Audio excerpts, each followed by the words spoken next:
All right. Hello, everybody. We are live. Just gonna make sure everything's good. All right. Bazillions to chat. Hello. Hello. It's Lazy Boy actually. Yeah. I was told that you'd I'll be casting from a different PC. Awesome. A different yet familiar PC, but I'm excited. Yeah, I'll man. let you call the shots and I'll just, give my insight here Oh. and there. Okay, sounds good. Yeah. Oh. So are we on the main channel or the We are on secondary? the set. We are on BoozeBash 2 because the Chemtech match is at the same time. So, they gave hockey the stuff for BB1. And so we are doing Bilgewater, Bandle City here in BoozeBash 2 World. Cool. Yeah. I'm gonna slide my chat here. I'm gonna go ahead and open up the rosters so I know exactly what we're dealing with. Alright, for sure. So it seems we got Eddie Wonka, Lawful Dog, Stochastic Evo, Typhoon, and DJ Parmesan on Bandle City. Yeah, On DJ Bilgewater. yeah, DJ Parmesan has a sub. It's gonna be Atomic Ghost. Oh, cool. So we'll have So Juan. I am guessing that Eddie Wonka might be playing Support, I think. support. Maybe. And what does Ty play? So Typhoon plays will probably be the top laner for this team. He's mainly played top and AD carry. We're gonna have Lawful Dog mid because he's. I don't know if he's completely. I think he's just role locked to not be able to play top lane, and I don't think he also wanted to play it either. So Ty's gonna play top. Yeah. Stochastic Evo and Eddie Wonka in the bot lane. Very likely, yeah. And then Atomic Ghost in the jungle. cool. And on Bilgewater, I have a pretty rough idea of what they would do. Yeah. I don't leak too much, but it's pretty apparent that Rin would probably go mid lane. Yeah. I also won't be leaking what I know as someone who actually played scrims with this team this week. Gotcha. So, no info leaking from me. I could tell you it's very likely that Slim is staying in the bot lane if Pasivate is staying in the jungle. Yeah. Alright, both. We're just waiting on them to start the draft. I don't think Sarah's super familiar with the site, potentially. But here we go. Draft is underway.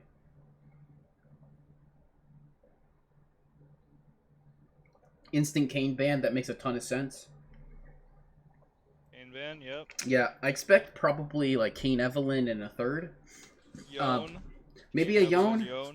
Yeah, Yone has super low win rate right now though. So like I wouldn't be surprised if that happens. If they end up leaving it up and trying to go for somebody else's pool. Cycling through the bans, they're gonna land on a Heimerdinger.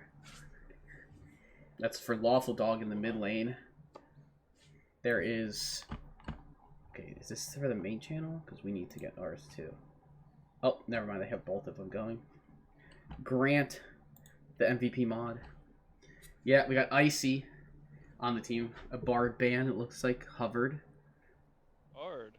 No. Looks like they might be targeting Eddie Wonka then. They are just going... They're just flipping through the bans. They're banning Jhin. That makes sense. So Castakilo is a good... I think Jin's like one of their better champs.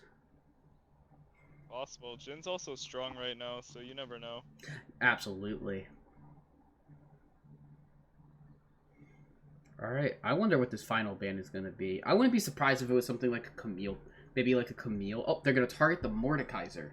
Okay, it's kind of a double ban in some capacities, but I'm guessing that's going more towards Icy Infusion up in the top potential.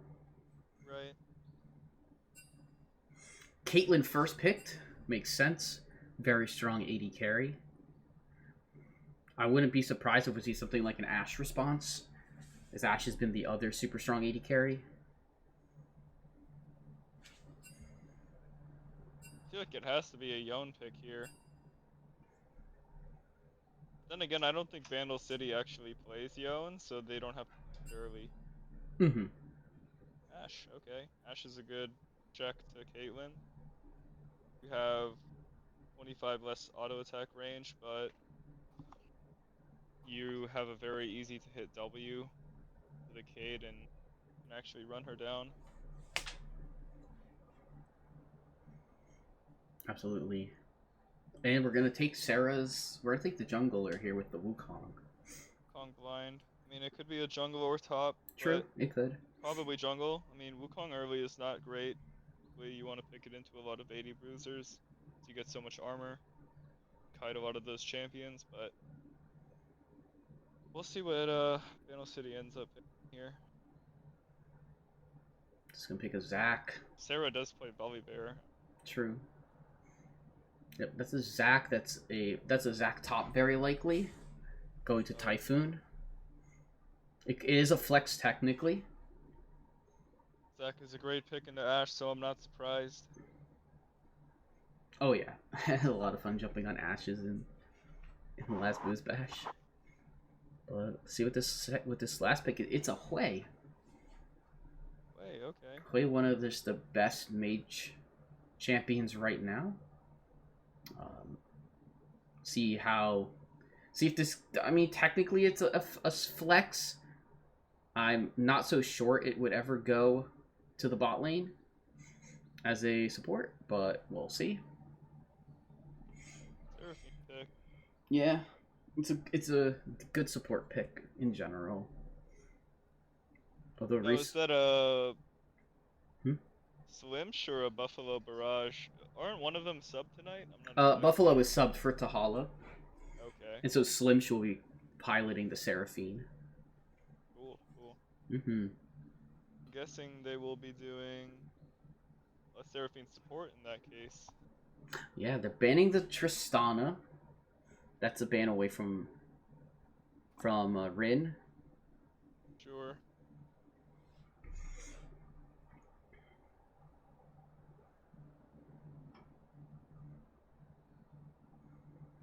I mean, I'm not loving the Wukong pick early, but that champion when you get ahead does a lot of things.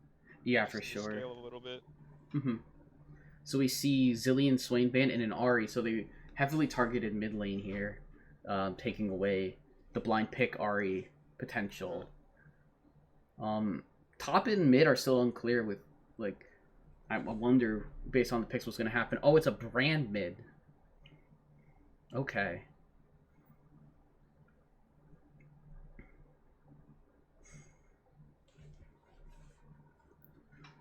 Brand has been very strong recently, seeing play in 3 different lanes. You can't hear. That's interesting. I have him pretty high up in my with volume, so I'll just keep boosting. That way they can hear you. I even lowered myself in general. How is it now, Jordan?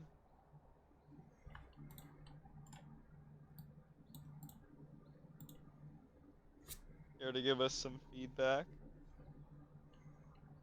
And it's Fizz and a Mundo, so that is a support play. And a Camille picked into the Dr. Mundo. Zac going into the jungle here, very likely.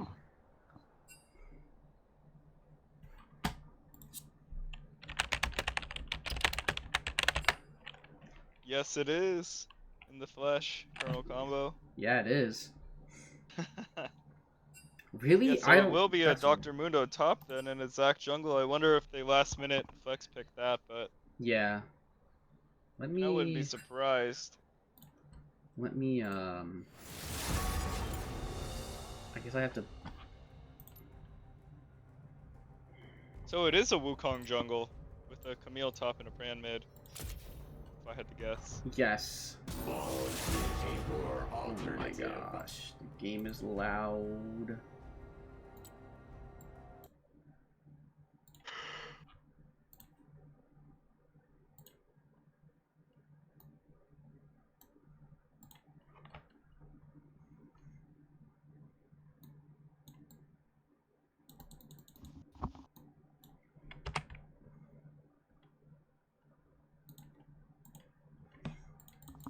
Yeah, it's gonna be a Fizz mid for Lawful Dog. So it's a Hoi support. Yeah, that's. I wouldn't say that's the Is most. that an Eddie Wonka Hoi? It is an Eddie Wonka Hui, and he played Hui to quite a lot of success in last BoozeBash. Oh really? Yeah, I'm excited. he had some pretty good carry performances for us.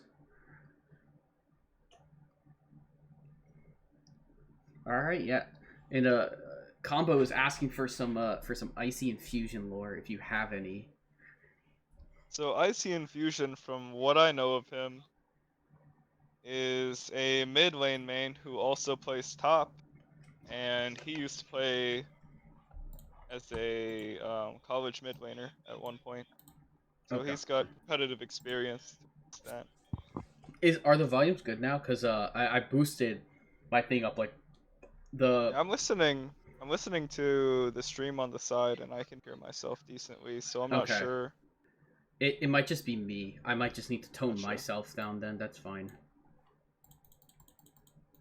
Eddie Wonker's going bonkers. Heck yeah, Molten. Are we gonna do any predictions or? This channel does not have predictions, unfortunately, because we are not a affiliate. Well, anyone in the chat just want to put their predictions for the game, like Yeah. 2-0 Bandle City, 2-1 Bilgewater, maybe. Let's get some ideas rolling. Mm-hmm. I am torn because Eddie Wonka carried me. Well, kind of carried me to. I think we all put our weight in last season. But on the other side, we have one of my own players on my team subbing. Sure. And so I think it's just gonna be a good series. We got that 3-minute wait now for the match. Tay says 2-0 Bilgewater. Pooey says both teams forfeit. And George says it's a mid diff for the little guys. One thing to note is that, what is it? Bandle City is very AP heavy. Although they do scale quite well, Wukong won't really be able to utilize his passive very well. Yeah, that is true. That is definitely true. They do have a brand, so they can kill anything essentially, and a Camille. Yeah, the Camille is interesting. I am assuming that the Camille will be kind of just able to handle the Mundo. I every time I think about Dr. Mundo, it's like my brain goes to what on the other team is going to be able to kind of get through the big like mid to late game chunky Dr. Mundo. Like obviously this team has the Ash which can go cut down, not cut down, whatever it's called. Yeah, cut down and can kite him out. Then you have the Zac as well. So I wonder, is this more on the brand and the Ash and in the Wukong? I guess they have enough. They have a decent chunk of shred on this team, don't they? On Bilgewater's side. Right. I think it's up to this Camille Icy Infusion to really take this Juggernaut Mundo away and maybe even solo kill pressure him on the side and for sure make the 4v4 a lot more playable, because I feel like Zac is so good into Brand Ash, even though Brand can still get his damage off. I personally think if the Mundo enters the fight, they're in trouble. Yeah, that makes sense.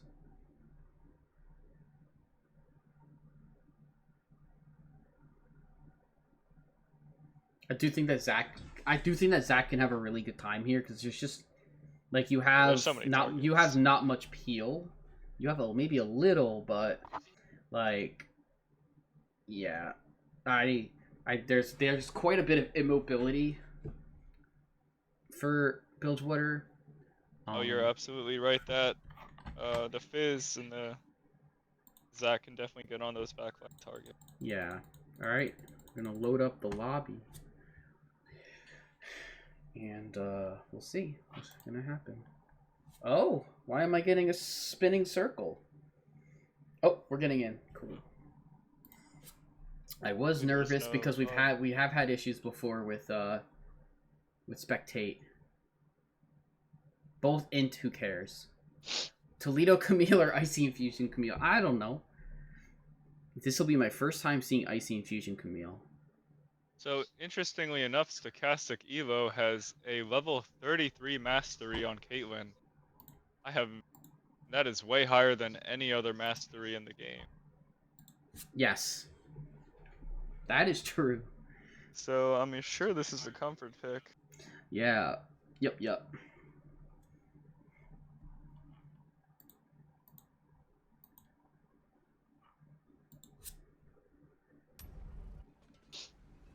Grant says Bilgewater wins this in 27:43. I will quote you on that. Sarah getting skin props makes sense. It's a very good skin choice. Alright, let's make sure our game's synced up. So I'm at 18, 19, 20. Yep. Okay, we're good. Awesome. I'm gonna hide chat because otherwise it will distract me personally.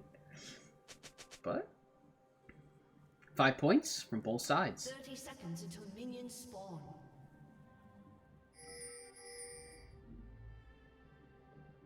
Interesting to finally see lethal tempo's gone. You see the Caitlyn bringing fleet. Make sure get that sustain from the poke. Oh yeah, let me Ashe and Seraphine have a lot of poke in lane, and Ashe actually opting for PTA. I know Ashe back in the day would take either Halo Blades or with tempo. Seeing PTA is a little bit interesting. Yeah. But I could see you not needing fleet because obvious sustain. Seraphine. Brand actually going for first strike. I would think that you would want either Electrocute or Dark Harvest, but personally I would opt for Electrocute if I were playing Brand mid, or even Comet. So we'll see how the first strike buffs work for Rin. Absolutely. Already proccing that on the Fizz.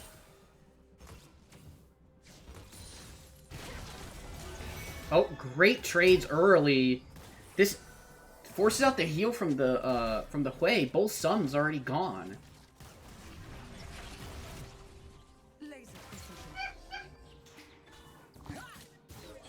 Stochastic Elo definitely making really good trades himself though.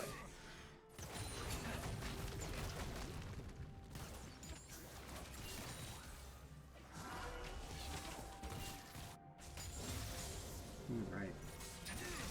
Just seems like a lot of lanes just trading back and forth. The Brand has the Fizz pushed in, which I would expect to happen for a while. I wonder if Zach's going to try something like a level 3 gank here with this Brand being pushed up. Gonna be backing down, though, on the Brand side, so we'll see.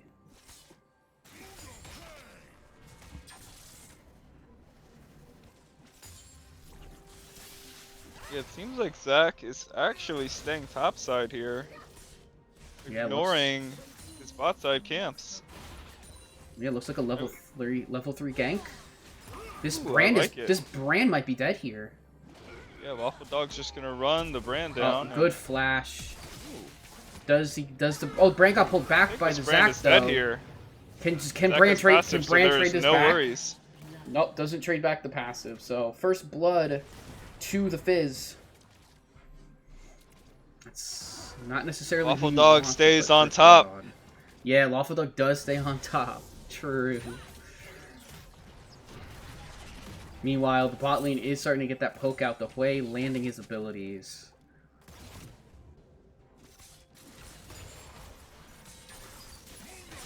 Ooh, Icy?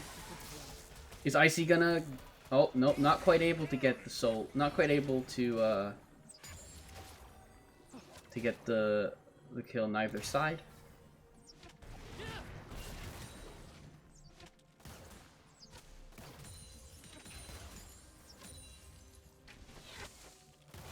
Meanwhile, Wukong is now ganking bot side here.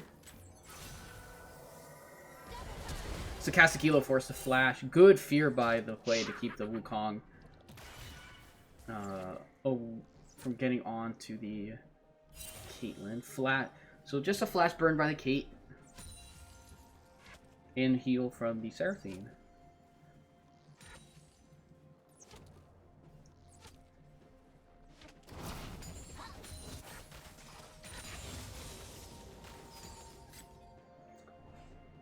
And I just feel like mid is in a terrible spot. I mean, slightly pushed up wave.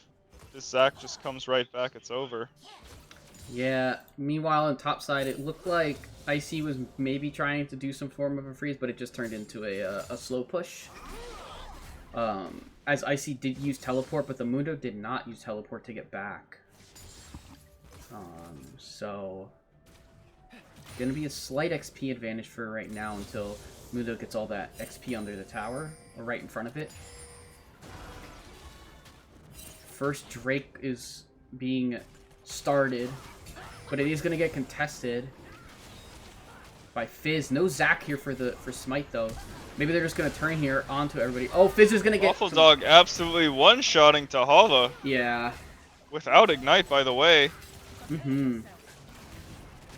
Sakasakilo missing her Q. Mundo trading with Camille. It's pretty Mundo favored for now. Yeah.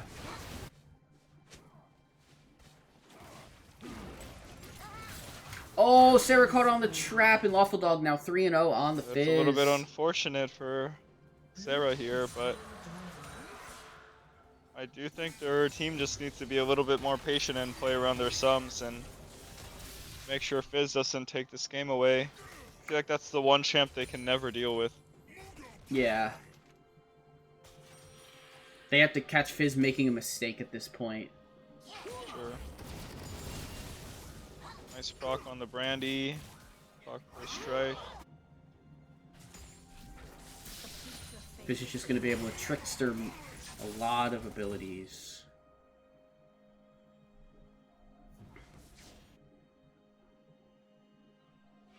It's very odd to see Camille kind of backed up, but it looks like we're going to have a gank here from Pasta Man. Gonna ult the Mundo, very good. Kill goes to the Wukong. One thing I've noted is that BoozeBash loves Dr. Mundo. I feel like Dr. Mundo was played in both Arcane games so far, or Arcane sets, and yeah, I guess. I've seen it in this set as well, so I'm just wondering if that's a coincidence. Yeah, I don't know. And I don't know what's... Yeah, Basmer Mundo, says Zac. Rasmer, Waffle Dog.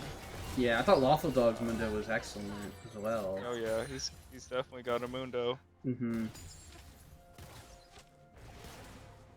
Tell you what, he also Zac should just power farm level 6 and just run straight mid on this next wave here and kill the Brand or burn the flash instantly, and then the Fizz can just solo kill him with R.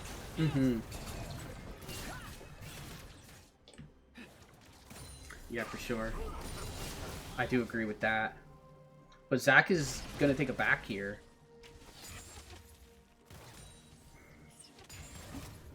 Interesting to see Zac getting Mercs over something like cooldown boost, which is what I'm more familiar with. Oh, so Castakilo no ultimate yet, so can't exactly do much. But Lawful Dog's here on the gank. Oh, this is such a good angle here. This is a double for the Fizz. Oh wow, Waffle Dog, leave him alone. Man. Double kill without Ignite, by the way, so now he can just run back mid. Punish this Brand. Yeah. I'm not loving the Wukong pick. I just think it doesn't offer much into that team. It's really hard to even get into the back line. It's gonna get way feared. Caitlyn's gonna E away, put her traps down. You can't get onto this Mundo at least, though. This kill will go to Icy. Kill over to the Camille. Yep, that's the best case scenario. Little... Oh, missed the Q from the Zac, so Brand's just going to keep being able to trade damage for now, but now Fizz is here, so Brand has to kind of run away. Oh, good flash ult forces the Brand's flash. Won't Brand matter. Is dead again. Yep, Ignite used Waffle this Dog time. is 6-0 in his mid debut. His first game mid in a long time. He has played one other mid game in BoozeBash. He played a Heimer mid. But I think now the Fizz might draw some attention here in the next game potentially. But again, the whole gold lead here is hinging on the Fizz. So he just has to keep it up. Because otherwise, if they can get the shutdown, Kind of puts him at the path to getting right back in it. I think we got some Void Yappers in the chat. See Zach, Basmer, and Charlotte in there. Yeah. Never a moment of peace, huh? Yeah. They're a bunch of yappas. Like the teal mid laner. Mr. Yappa himself. Business was My already boy. taken care of for the week. Alright. Camille has an executioners, which is good. It allows Camille to make actual trades into the Mundo. Yeah, I think this matchup is looking good for Camille right now, just because of the Yeah. executioners. Yeah, Able to Brand trade forced properly with back. the Mundo. Brand Swipe is the forced grass back. block. The Fizz is just holding the wave on his side And it's not the greatest thing because Wukong can't exactly just come and try and help because Wukong is it's pretty strong, but it looks like now we're gonna look at a potential bot dive. So bot lane needs to get out of there. They should probably try to start recalling or at least just start walking up the lane. Nope, Drake has started. Never mind. I thought they were gonna go for a four-person bot dive. Oop, Camille missing the stun. Mundo's gonna be able to trade some damage back.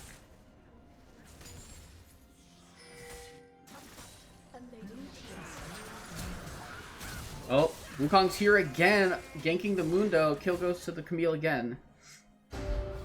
So, taking advantage in the lane where they are strong is a very good thing.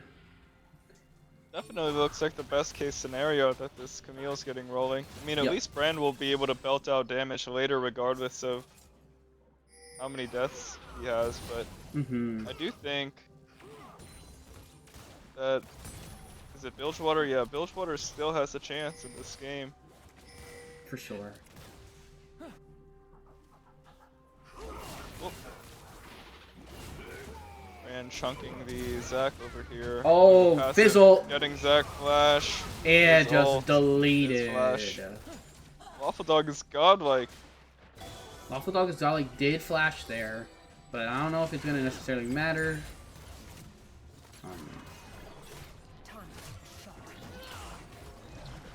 Oh, great, kind of stacking of abilities between Caitlyn and Hui, resulting in a Hui ult land.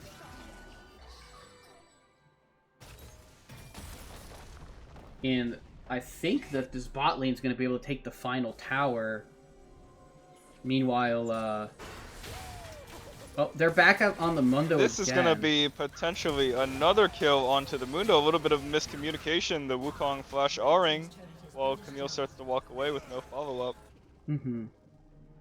Yeah, it looks like Zac wants to be there for some counter, but this is just a dead Brand again. Waffle Dog is just too clean on the Fizz.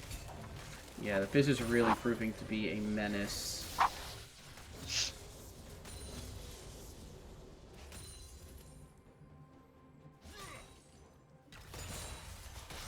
Champ doesn't matter, Waffle Dog will always gap. True.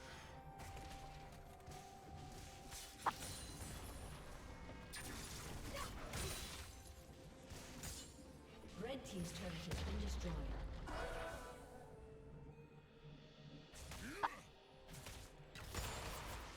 I really think the Brand should just go bot lane and then they send Ashe and Seraphine mid lane at this point. Yeah, it looks like that's what they're doing. Okay, I didn't even realize the tower had already fallen. This is a dead Camille here. Oh, kill goes to the Hui. Chief Exec Edgar. Chief Exec, yep. Oh, Tahala is going to get ripped to shreds here by Waffle Dog. Just note, Waffle Dog was the first round pick here for Bandle City. And I think he is very much well worth it by this debut. Red team's turret has been destroyed.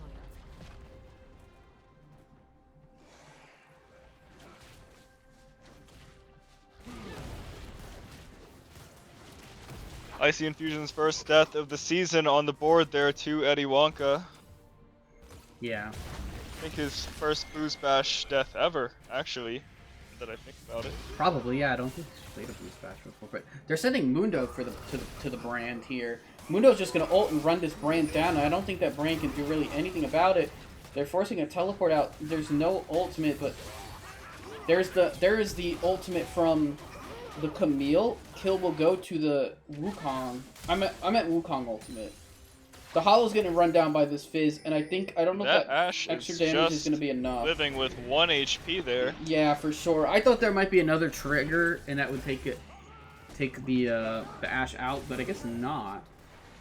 I mean, it is a 6.6k gold lead at this point. Yeah. I just don't. 7.5 as this point. Yeah, I think I just don't see this team coming back. Yeah, it's very difficult, and there's 18 stacks on the Medjai's. That's a bit problematic. Mm-hmm.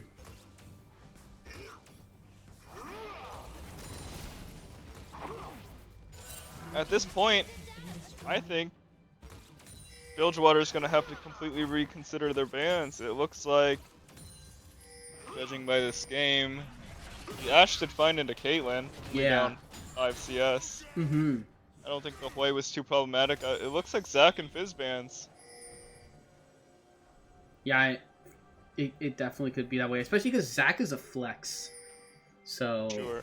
but like if you can just put, like if you could put your jungler on, I feel like Zac, if your jungler can play it, it's just very strong. All right, double flashes by the bot lane. Fizz getting nobody, still potentially gonna chase after Slim Shear on Sarah. Gonna force the second summoner, so that's all bot summoners down. Icy Infusion looking to take the tower. So, second tower there. Oh, they're actually going to catch out the Fizz here. Kill goes to the Wukong. There's the shutdown. Little. Maybe this will get Pasta Man rolling. I mean, she already has the Triforce on the Wu. Yeah. Maybe perhaps a Ma second to counter that quadruple AP on the team. True, definitely. This Mundo is more mixed damage, but yeah. 3.5 or so. Oh, but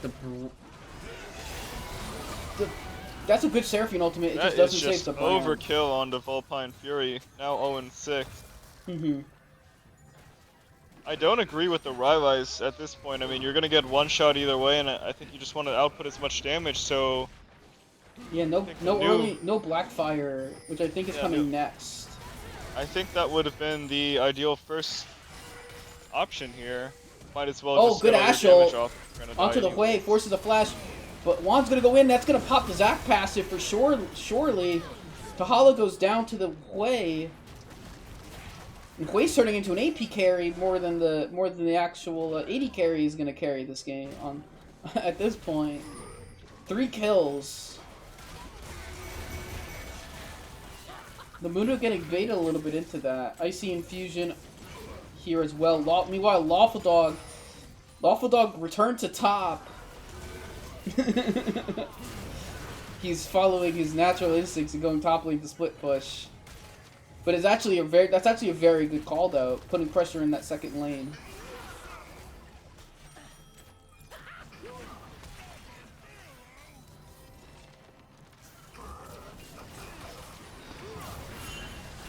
Oh, Mundo might get burned down here, but the brand just kind of overstays and the Zac able to get a jump in kill for the Caitlyn. One thing to note is that this could have potentially been a Mundo mid. I mean, I wouldn't put it past the Waffle Dog to pull it out. True. Given the mashup. Definitely it could have.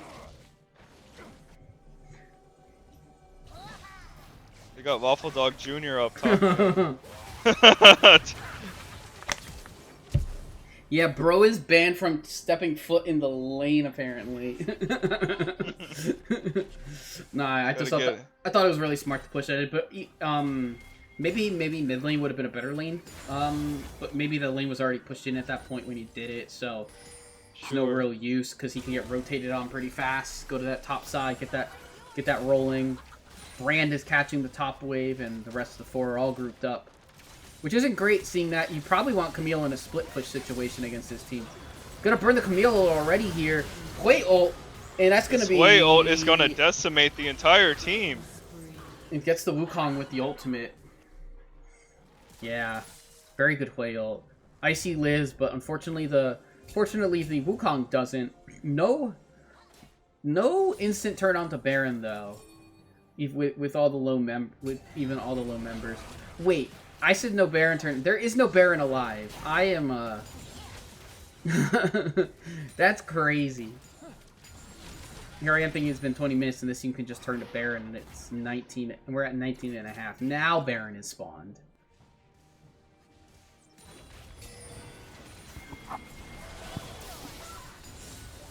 Need to get a sweeper out potentially for that ward if they care. Seems like they don't. Just gonna clear up towards Drake Dragons in a minute and a half. Baron is. Oop. Icy Infusion gonna meet the Fizz. Oh no! Icy Infusion caught on the Kate trap. Icy Infusion gets caught without ultimate. Great Seraphine ultimate, but it's just not gonna do anything. Good flash by the Ashe.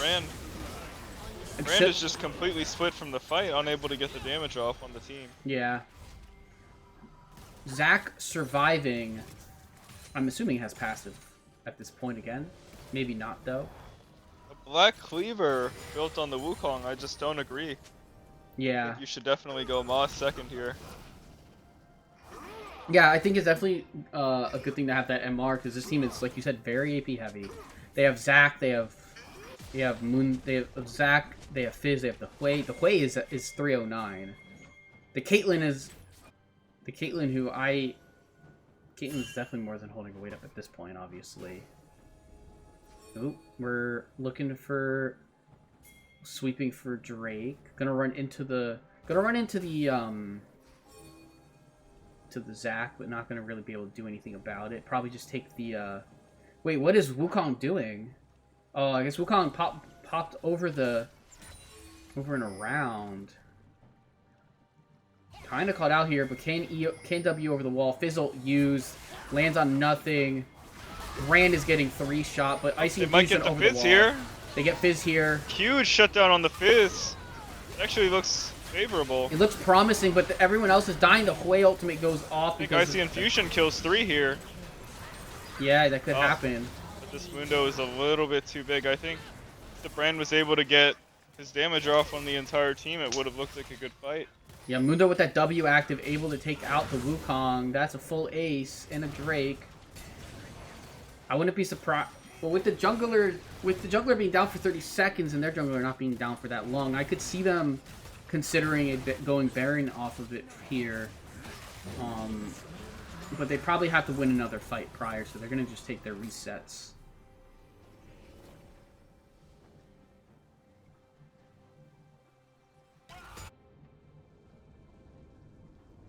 Ocean Soul being finally completed. Blue side, Yeah, and 22 minute Soul. This is very, very difficult to get through. Ocean Soul is actually incredible on that team for 2 reasons. Because Hui can poke and permanently siege with Caitlyn. You have these tanks like Mundo and Zac to permanently drain damage and heal quickly during the fight. A little bit unlucky, but I think this game might not have a way out of it. Ah, they're just gonna turn on it because Zac triggered it with his Zac did trigger the Baron with his thing. They're gonna turn away from it probably, but Lawful Dog's just gonna get a huge one-shot onto the Seraphine, so there's no big Seraphine ultimate. Possibly Stochastic Elo is godlike. And that's a double kill. Brand can't really even get into the fight. And I have to say, I think the difference in this game mainly came from the jungle mid pressure. I mean, I don't think Pasta Man necessarily played any worse or better than Atomic Ghosts here, but I do think that the Zac, right after the Zac killed the Brand a couple times for Fizz, the game ended.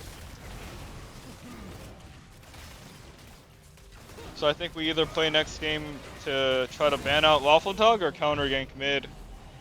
Yeah, for sure.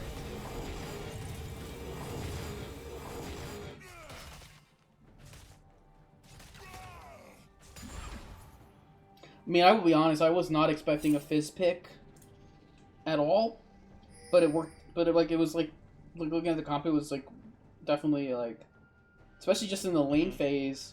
It's a very difficult pick for Brand to like kind of lean into in general. Brand has to just play pretty safe, and Brand naturally pushes and Fizz doesn't. So just left the Brand vulnerable early, and it was capitalized on. And here at this point, I think that Bandle City's just slapping them with their wallets. Fizz gets the ult off. Postman's just gonna survive a little bit, but is just gonna go down here. Flash and Ignite use from the Fizz.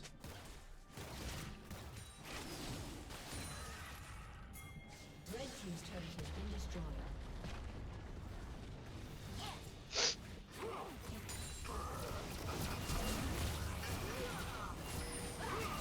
Does Brand finally take down the Fizz here? I think Brand does. No, never mind. Ocean Soul. We have Waffle Dog in the mid lane, absolutely unstoppable. 22 Magi stacks. 3 items finished.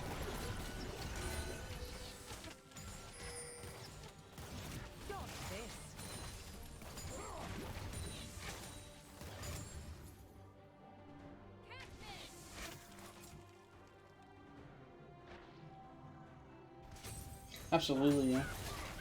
At this point, Mundo could just ignore the Wukong. Can't ignore forever. Okay, just ults. That's fine. Meanwhile, Mid is getting shoved in. Mid is getting top shoved is in. getting Top shoved is in. yeah. Ocean Soul, Baron. 21 kills up. I think they should just start thinking about the next game, honestly. Yeah, I really think it's winnable, the set for oh yeah, for sure. Bilgewater. I just think they really need to play around mid. Yeah. I think Icy Infusion will do just fine playing a scaling champ top lane. I think bot lane has shown that they can go even. Yeah. These champions. I think I see a Fizz ban coming, Zac ban. What else did they ban? It was... check.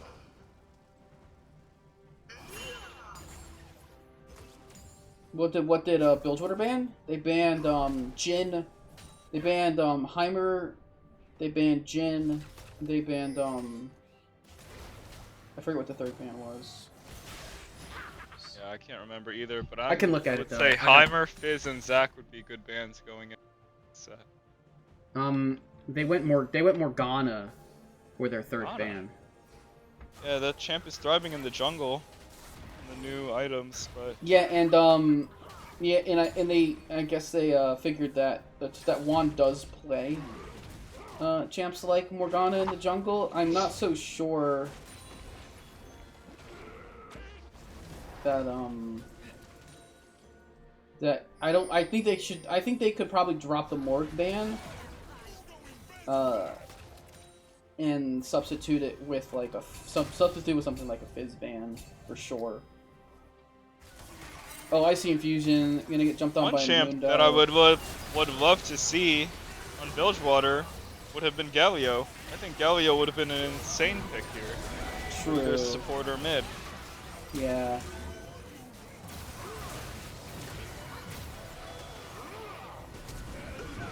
Yeah, unfortunately, I don't think it's in. Unfortunately, I don't think it's in any player's particular pool. It's in Buffalo Barrage's pool, but he's not playing this match. Meanwhile, the Dr. Mundo is just 100% win rate, unstoppable in BoozeBash in every league. Maybe this champ needs to be permabanned from BoozeBash. No, I could see it. Thoughts, chat? Thoughts, comments, concerns? I have none. Anyone in the chat think Dr. Mundo should never be allowed in a BoozeBash game ever again?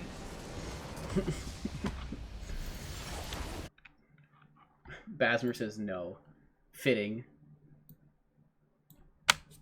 Nobody's allowed to pick it but Basmer.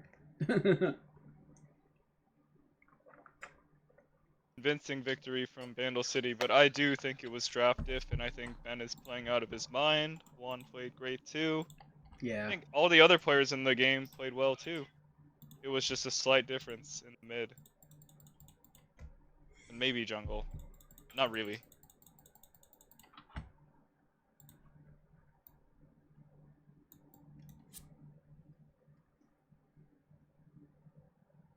All right. Well, which team had side select this game is my question. If I'm Let's look. I can look. If we go to schedule, it was Bilgewater with side select. So Bandle City gets side select for game number 2. Let's see. Okay. I don't have. Interestingly enough, I don't think either of these teams. I do not have Chatu added, so someone will have to get you in. Yeah, I've got someone added. Okay. I think that the side selection doesn't matter too much for 2 reasons. One, because neither team really plays each other's champs, so they don't need to prio pick anything away from each other. And 2, it didn't look like the counter pick top really mattered. Because the Mundo was able to survive regardless of meal scaling. Alright, so they want blue side again, so I'll just grab this draft link. Win, lose, conflict, or resolution.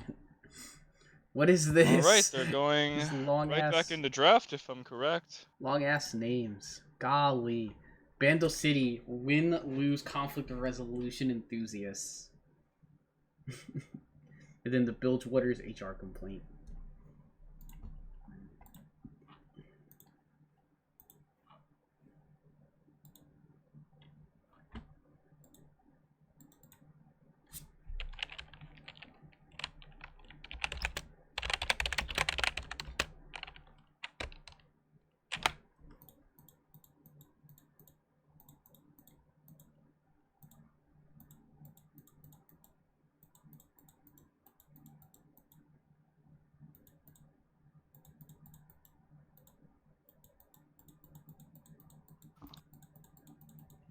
That is true.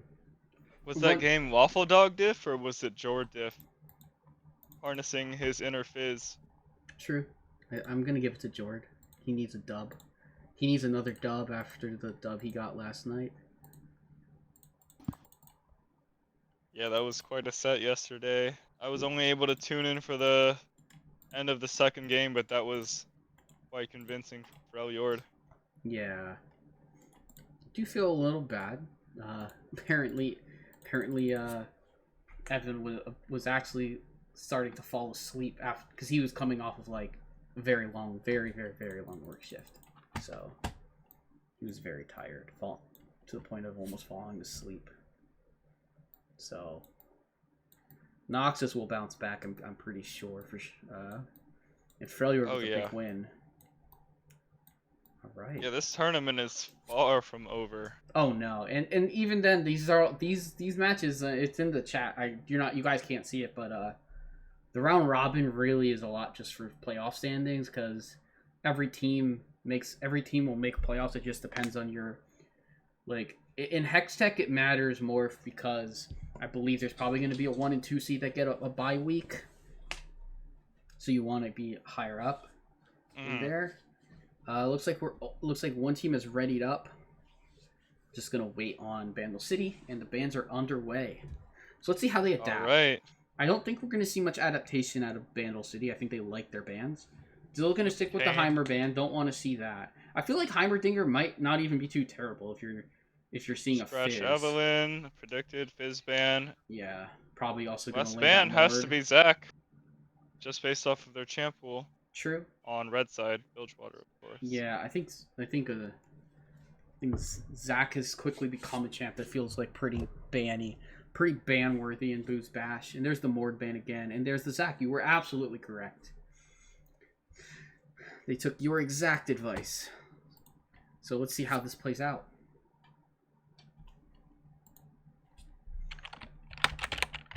Alright, Caitlyn first pick. I think he had 33 mastery on it.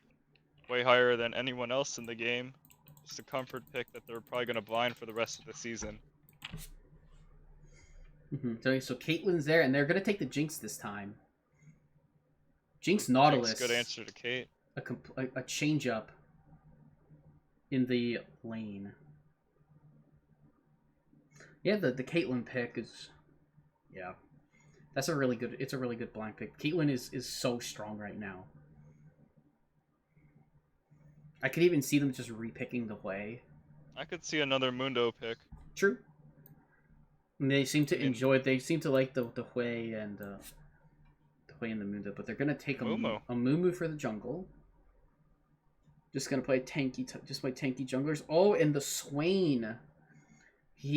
He likes the Swain there. Very cool. Yeah, so Swain is definitely an Eddie Wonka champion, and that is a Icy Infusion Garen. All right, Icy Infusion Garen locked in. They're banning the Hui. I'm not sure if Lawful Dog can play. I would bet that Swain is going to Edgar. He probably likes the matchup with in this lane to pick it. For sure. So now they can claim. Now they might even just do the same set of bans where they ban the Ahri and they ban,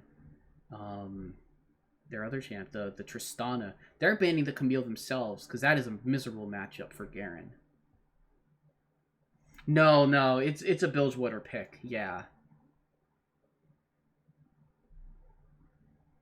Well, I hope Bilgewater doesn't continue to play a bunch of well-ranged melee champs. Yeah.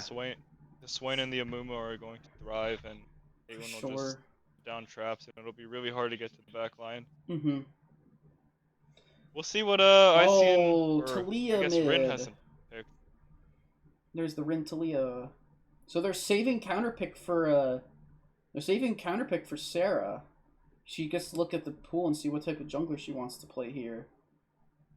See what Typhoon wants. To see what they want to play to round out this comp from Bandle City side.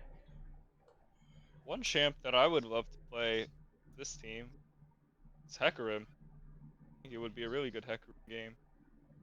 True. And then you just send the Swain, and then you send Mumu to the support role there? Or you're saying from Sarah's side, you want to see Sarah play the Hecarim. Mm-hmm. Okay. Exactly.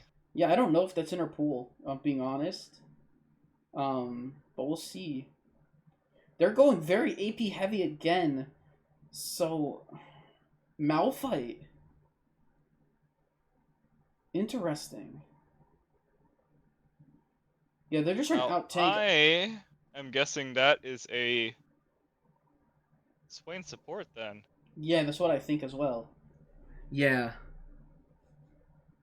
No, what do you mean, Jord? Amumu builds I literally build Leandries on him. Oh. This is another quadruple AP draft from Bandle City. And I think Sarah goes with the Shyvana. Okay, I like it. You can actually ult through the Veigar cage. Mm-hmm. You're right, because Shyvana becomes unstoppable when that heals. Malphite versus Garen, I don't like the matchup so much. I think this is a great Jinx game. This is, Late game, you have more range than the Caitlyn, and you can just perma auto. Yep. Mumu, Swain, Malphite in the fight. Veigar is too short range to punish you, given all the space that Nautilus and Talia can create. I'm not exactly sure if the Shyvana is going to go tank or AP, but I would ideally think that you should go tank. I think you should go tank here, the Shyvana. Mr. Sir, you need to go spectator. Okay. Mm-hmm.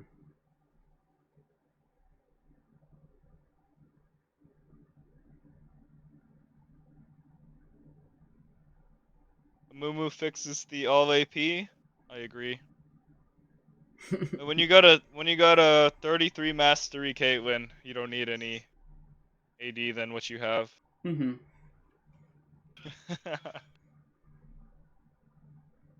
All right. They have started the ban pick phase. This time I will show the draft phase. I wonder what they're gonna spell, because Bandle. If I know Eddie Wonka, I know he's gonna want to spell.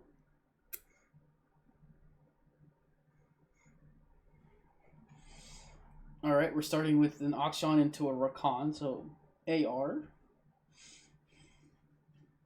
Or Ra, one of the two. Oh, are they spelled R? Because of the pirates? Because they're the Bilgewater butt pirates? Alright. But yeah, I think you're right. I think this is a very nice Jinx game. Jinx, I don't know if Jinx can play far outside of Swain's range of his ultimate. I'm not sure if she can, because it's been a while since I faced a Swain as Jinx. Or maybe Swain is just so OP with the new items and yeah, it won't even matter. I think didn't we see a Swain in didn't we see a Swain take over a game? In Arcane? Yeah. It happened in the Void. Was it the? It was the Void match, right? It was their. Yeah, I think you're right. It was their mid. Yeah, that was the game where Ionia got like so far ahead, and eventually the Swain was just so unkillable. Swain is good into a lot of melees. Yeah.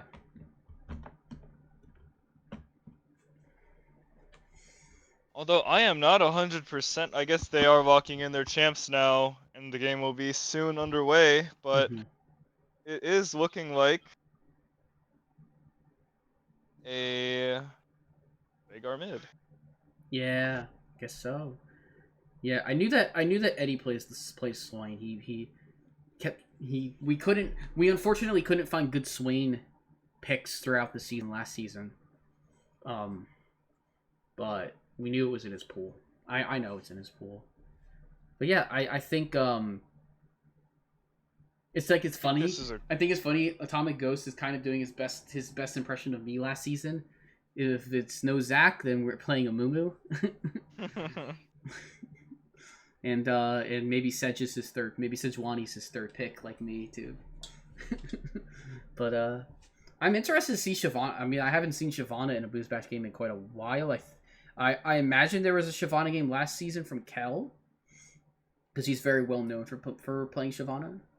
But other than that, I'm not sure. I'm very interested to see Talia. I think Talia Shyvana is a pretty interesting combination of champions. Because Talia is very good at roaming and roaming and playing with the jungler. And Shyvana has some pretty good stat check early on.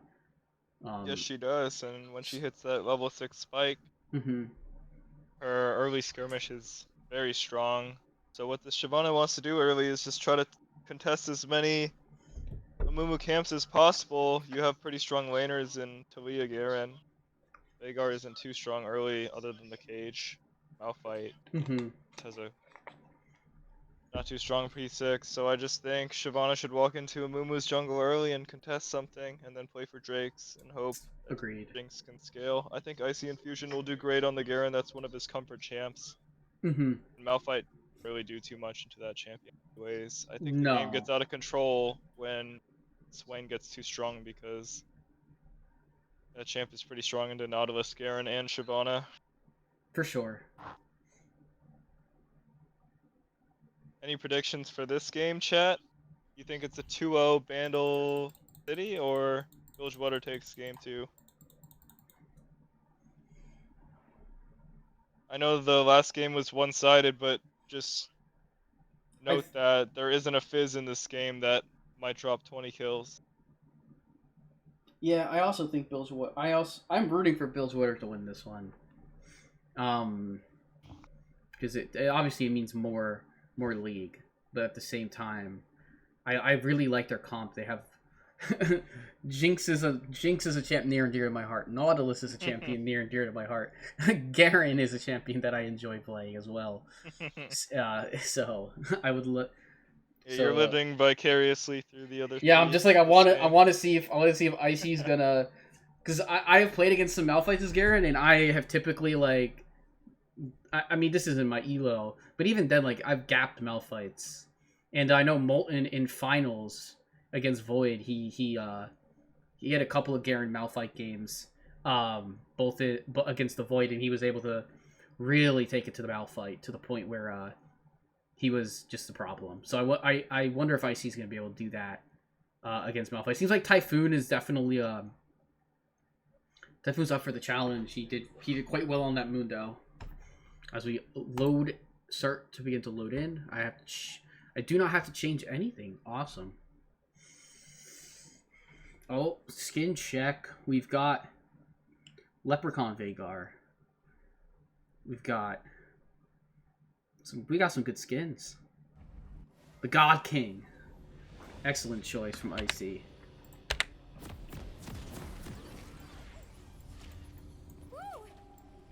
Alright, and now the game is underway.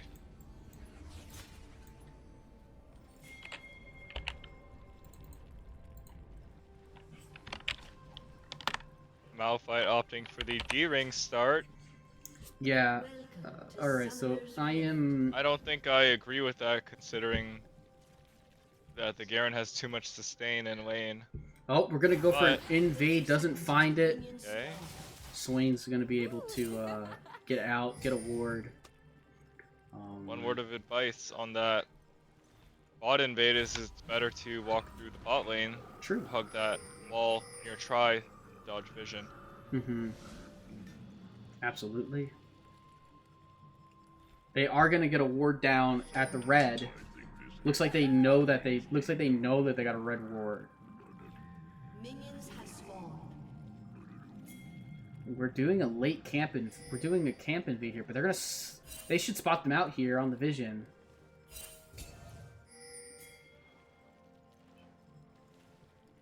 Are they still going to commit to this? Looks like they are. So we might have a bot lane and... Nope, we're not. Amumu's just going to start on the other side of the map and do some vertical jungling. Do you think that Shyvana should go straight from here and try and get her weight back over to her red buff? Or do you think she should just play with the vertical jungle? I think red, Raptors, reset, and then run back to her top side. Gotcha. And either that or you can finish this third camp, then insta reset here. Mm-hmm.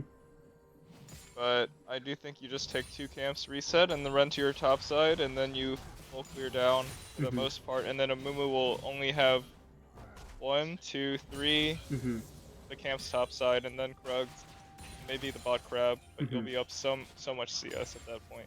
Yep. But I do think she's already doing a great job counter invading this Amumu, who might not even be ready for this. Maybe we're gonna see maybe we're gonna see an early gank.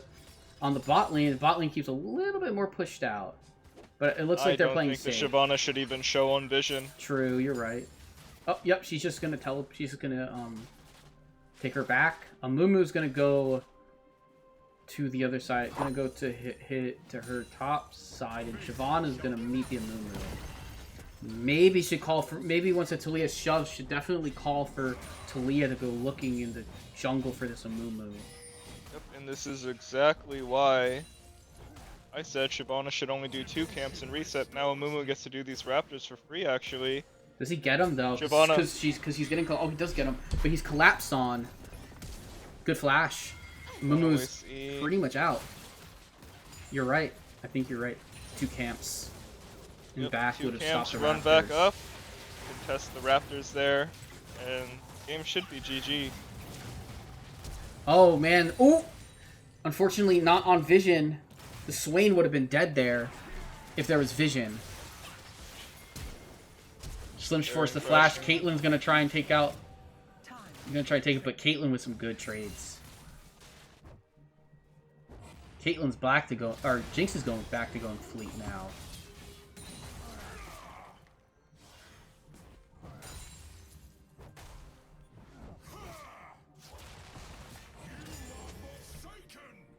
I was going to note early that Garen started with E, which I thought was a very wise move by him to start with the early E against the Malphite.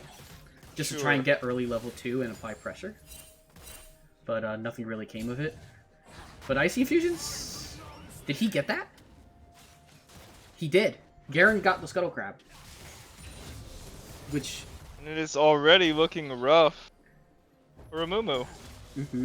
Shyvana should run straight to the Amumu's Raptors right here, and then look to do the Krugs after.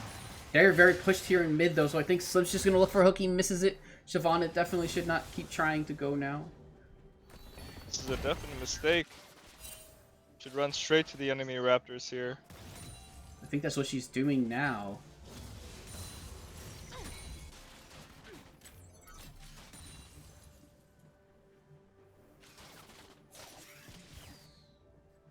No, the Veigar has no ward to have the vision for his jungler. Ward is coming up now, so maybe the Veigar slips a ward into that pit when it comes up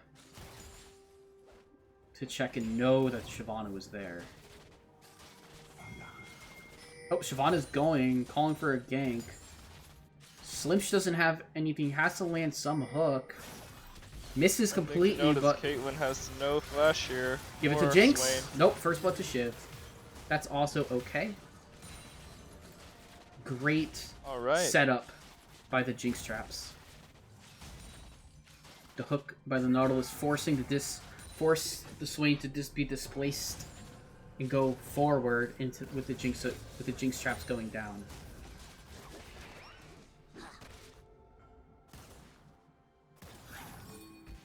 Ooh. No one saw that. But Amumu is gonna Amumu. Oh, they spot Amumu, they're gonna go for this Amumu here. Icy is a little slow on his response though. So it's just gonna be but he did get 6, but it's gonna be Malphite with ultimate here. I don't know if they really want to go here with Malphite being 6. I think this is a favorable 2v2 for the Garen. Might be able to even kill the Amumu here. It definitely would be. Oh, are you a little behind? Where were you at? Oh, I might be a second behind. Okay. I'm at 625, 6, 7, 8. Okay, I'm caught up now. 630. Okay. Yeah, 630. Okay. I wasn't so sure with the Malphite having an ultimate there. If that could have been maybe potentially turned around. Garen's gonna go for the ultimate here. There it is! Justice has been served. And they don't say Chaz eats ass for nothing. Who is top die? That is true. They've caught the Swain out on his lonesome. Jinx just needs to stay out of range, and this should be an easy kill for her. Very well done. And this is looking like a convincing. Oh, Talia. Lawful Dog is gonna have to flash out. Shyvana loves her Drakes.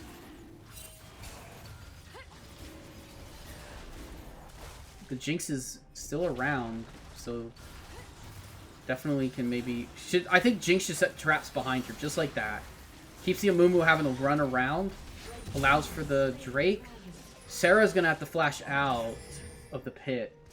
A little bit messy Drake having to use Talia flash and Shyvana flash, but no Jinx if Shyvana gets out here, there are no complaints. Also, they crash the bot wave so they can get a tempo reset. Tempo reset. Jinx is probably just coming... I don't know if Jinx is just coming back from reset now or not. Okay. But... that might just be the case. I don't know. I don't know if Jinx reset, but they're still gonna keep playing this. I thought... maybe they should look for a... Yeah, with 600, maybe Jinx decided there just wasn't anything to buy necessarily. I don't know I don't know Jinx's runes this game. Sure. I could have quickly reset and got Boots Stagger, but... yeah, true. Not missing anything, but...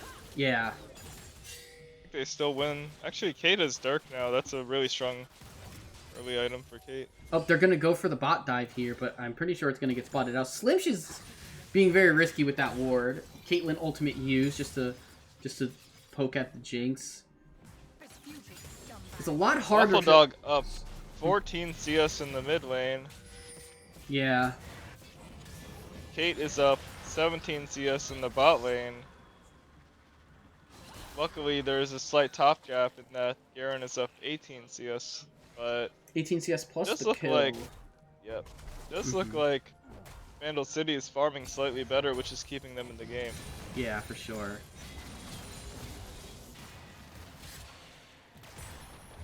I do like Shyvana rushing Mercs here. Yeah, for sure. Any tanky AP item or tanky MR item would be good second here. Yeah. Maybe an on-hit item would be good first, actually. Mm-hmm. I don't know what on-hit shift goes now, but I know it used to be like a Bork build back in the day. So, see, they're blue team. They're still both the pink orbs, just kind of in the same vicinity, going on. And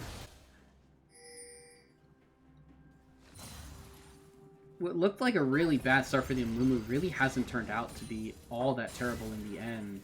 Done a good job of really just kind of keeping things together and.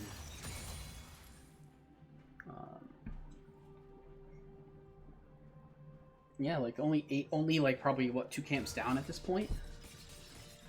8 CS is about 2 camps.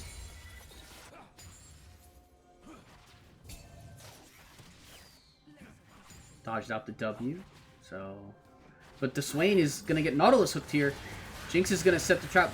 That's Shyvana's still not walking towards the bot lane, but it looks very favorable. Jinx gets the first reset. Yeah, Jinx just needs to say. Jinx just kind of wants to say a range. Tahala actually blocks the ultimate. Talia shows up. Wow, teleport ult, and it's looking clean for Bilgewater. From Bilgewater. No Drake, but they can just look to take this to the mid lane with those two, and I think the Nautilus should just take a reset, and Jinx should follow up here with a reset of her own. Lawful Dog just staying mid is able to get a little bit of an XP advantage, but the Talia able to card an assist and a kill in the process. It looks like the Amumu was able to smite the big raptor away there. Yeah, this top lane has opened up a CS gap of about 30 CS on this Malphite. Doesn't necessarily mean a ton in the long run, but I mean, Garen is at 10 CS per minute. That is pretty good. Lawful Dog forced to flash. Talia not burning flash. Probably, well, doesn't have it. But team just able to kind of keep her alive. Ooh, a little ambitious by this Amumu. No ultimate on him. He's pretty vulnerable. He's going to go down here. Give it to the Shiv. Definitely ambitious. I think the note is that there are no shutdowns available. Oh, Shyvana ultimate going in. Has Haunting Guys. Going for an AP-ish build with having a longsword as well. Probably just because she had a little gold for it. The Shiv. I mean, is that a bug that there are no shutdowns? Because I feel like that's a bug, right? There's definitely Shyvana is 1,400 gold ahead of the Amumu. Yeah, there's gotta be shutdowns that we're not seeing. Red team has slain the dragon. I don't see anything in chat to suggest it. Like, no one's pinging. No one's, like, pinging anything like that.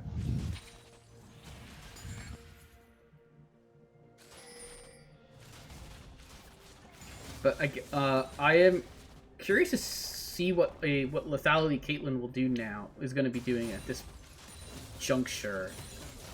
I kind of thought Caitlyn would be more of like a IE collector type of champ, but we'll see.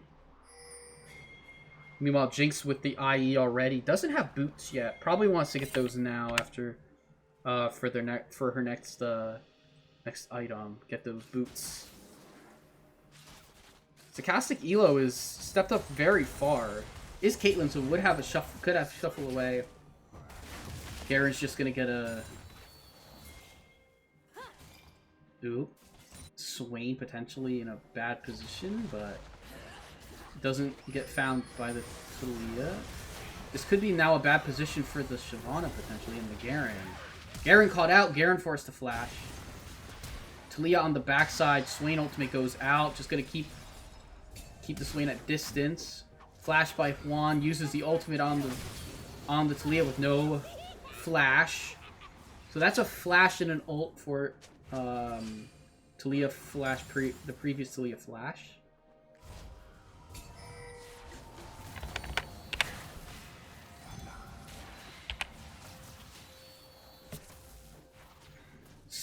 The Shyvana's waiting over the wall. If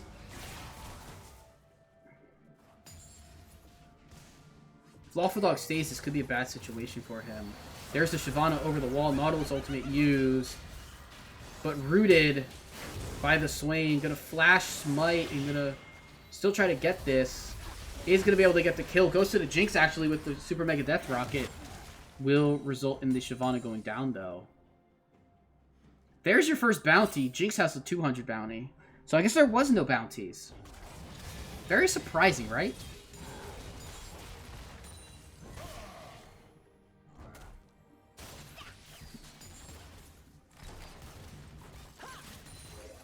Yeah, I'm not sure why that is. Maybe it's just that the Veigar, the Garen, and the Malphite are farming well, so the other champs don't really seem too ahead. Gotcha. I thought of any. Drakes, I thought the of Shyvana looks good. Oh, Talia's caught out. Very likely to die here. Flash 100% dead. If they can give the kill to Veigar, it looks really good. Veigar gets the kill. And this Veigar now has 350 AP. Yeah. Looking scary. One of those infinite scalers. You gotta be worried. But Stochastic Elo looks potentially caught out, but no follow-up. Just a bunch of Caitlyn traps in the bush.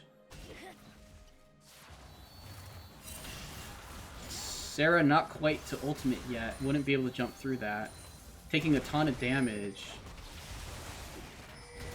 Rift Herald going over to the side of Bandle City.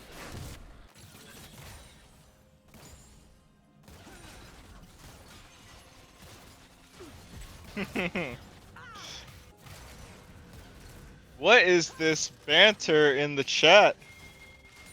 This is a Hextech game, everyone.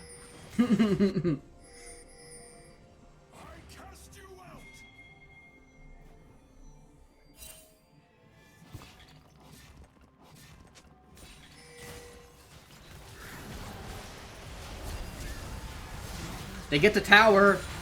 They're going to knock up the Caitlyn, but Tahala's rooted. Setting up, I don't think this Jinx is going to survive. Shutdown goes over. Talia's not here. There's a Talia wall. She lands on the other side. Malphite TP, level 6 with Flash. It's actually, silenced. Garen canceling the Malphite TP. Talia looking like she's about to go down here again. It goes to the Swain this time, not to the Veigar. But that's a pretty big route with Drake coming up. Garen, I mean, it looks like they might need Garen for a roam down here with everybody respawning. Bit of mispositioning gives Bandle City a good fight in the end.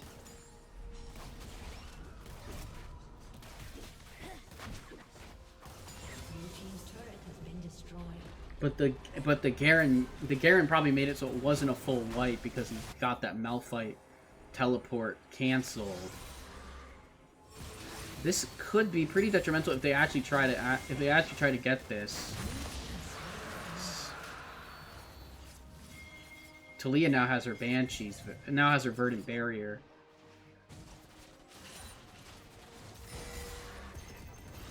Oh, but Malphite has roamed down. Garen roaming down himself at this point to look for a match.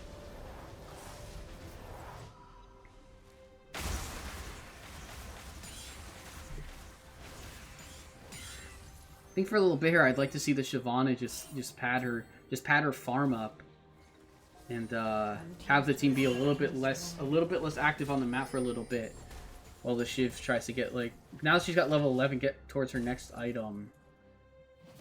As the Veigar is getting pretty close now, about 600-ish gold to his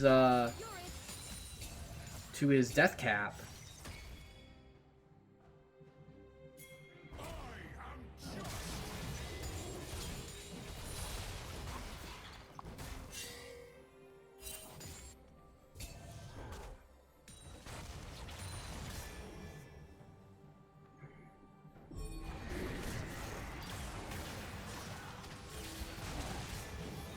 We have a lot of fighting going on here.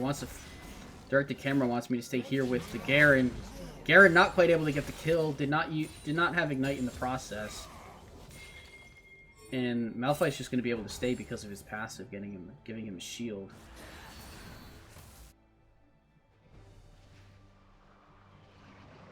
Garen failing to turn over that kill onto the Malphite, I think, soon. He needs to start grouping and Yeah. one-shotting this Veigar on flank. For sure. He has the flash. He's going to have the Ignite. He can definitely one-shot this Veigar.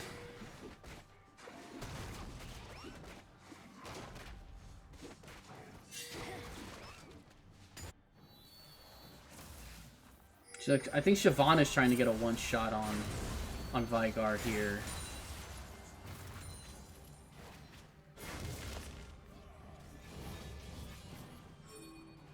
Oh! Looks like Garen has found an Amumu, but nothing's gonna come from it. Oh! Talia gets canceled out of her ultimate. Sun comes in from the Veigar, easily gonna get one shot by Lawful Dog.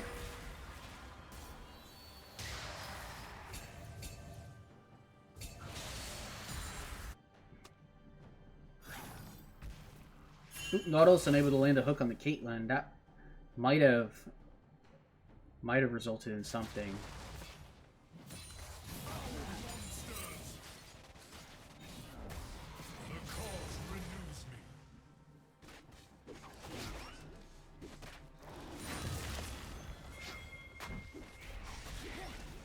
All right, both teams looking to All of a sudden, this game is looking very close.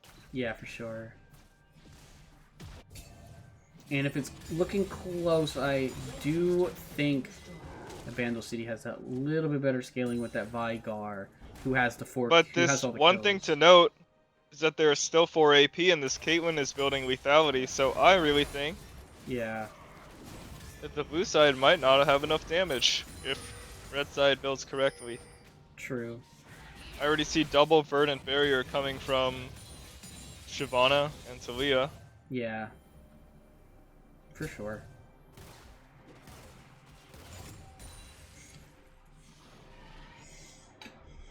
Looks like Jinx is building towards PD with that item component here, the Rectrix.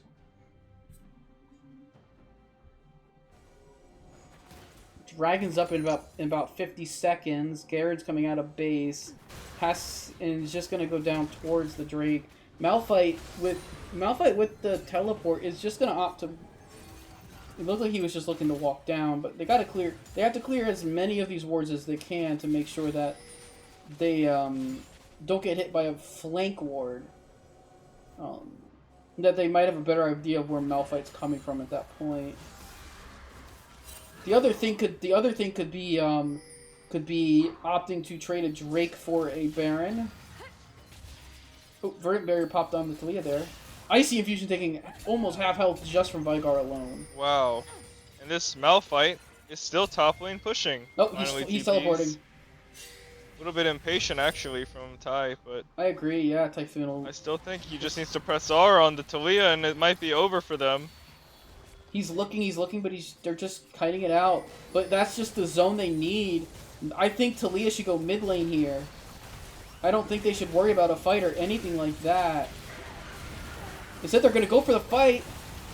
Talia gets burned down by... Dog missing the Q onto Talia. Icy Infusion just goes onto the Kate instead. Caitlyn is down, and now their 80 damage is out of the fight. If they can get onto Lawful Dog, it might be over for the blue team. Yeah, Shyvana ulting in, getting a huge E onto Atomic Ghost. Oh my gosh, they're just gonna wipe the blue fight. side. You were absolutely right. Exploded. You were absolutely right. Without Caitlyn, they did not have the damage, and Icy Infusion did a great job keeping Lawful Dog out of the fight. I see a lot of Icy Infusion fans in the chat. We love Charlotte. I'm putting in a good word for Icy Infusion, NA1, to be top laner in the Arcane division. Very talented in Dark Horse. Would be too overpowered in Hextech. Draft accordingly. We love it. We love Icy. We love a copy pasta for Icy Infusion.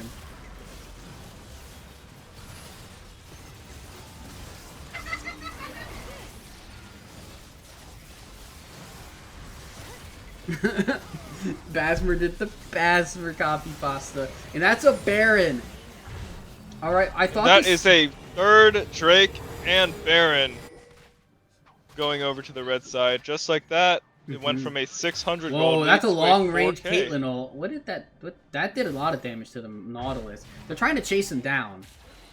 But they're not really gonna get to completely do that. It's just gonna get that Baron empowered recall off, and Nautilus will be back out on the map.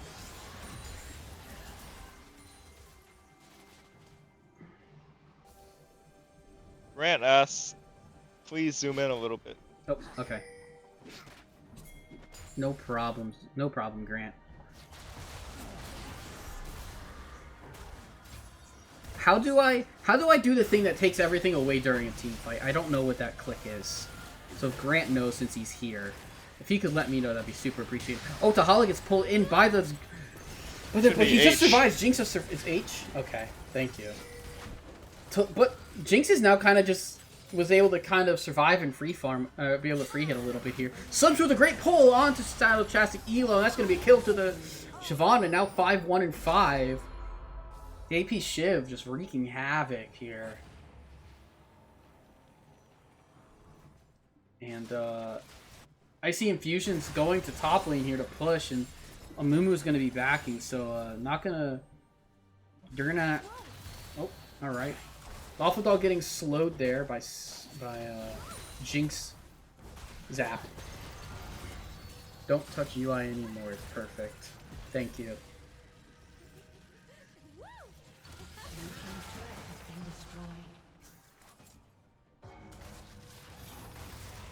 Oh, Slim She's probably gonna go down here to the Veigar ultimate. Let's check how much AP our boy has. He has 830 with 283 stacks.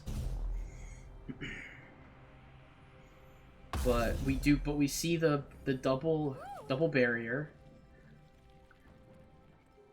Now, I don't think we're gonna see an Edge of Night on Jinx, because that's not an item Jinx builds. But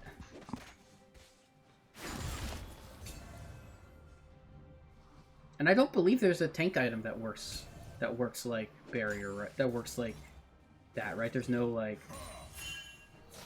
spell immunity tank item as far as I remember, so.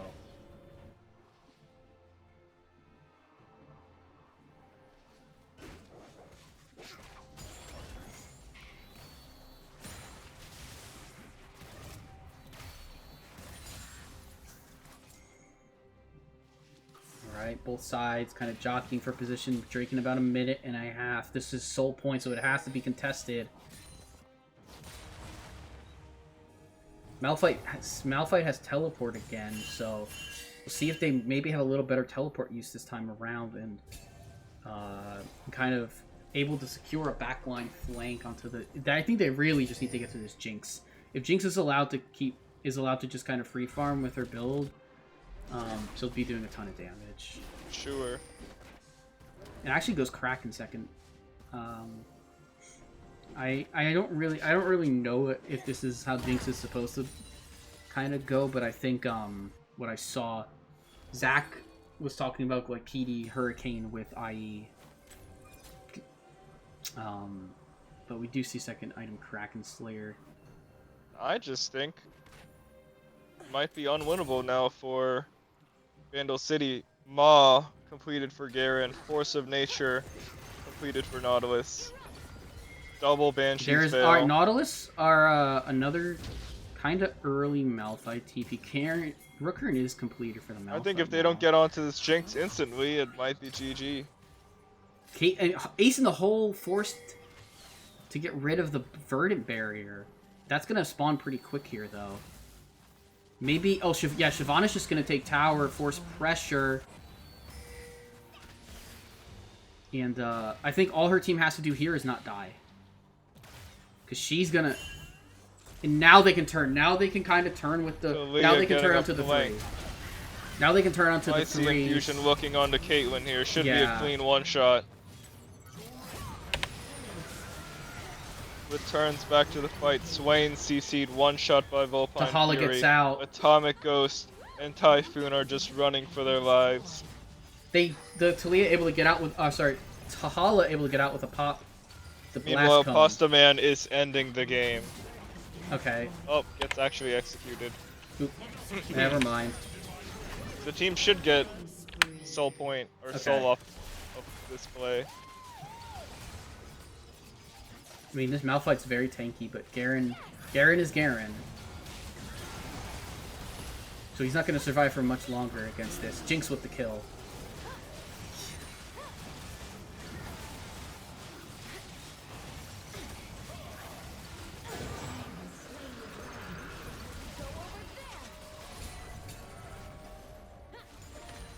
Yeah, Basmer is correct. Caitlyn got very outplayed there.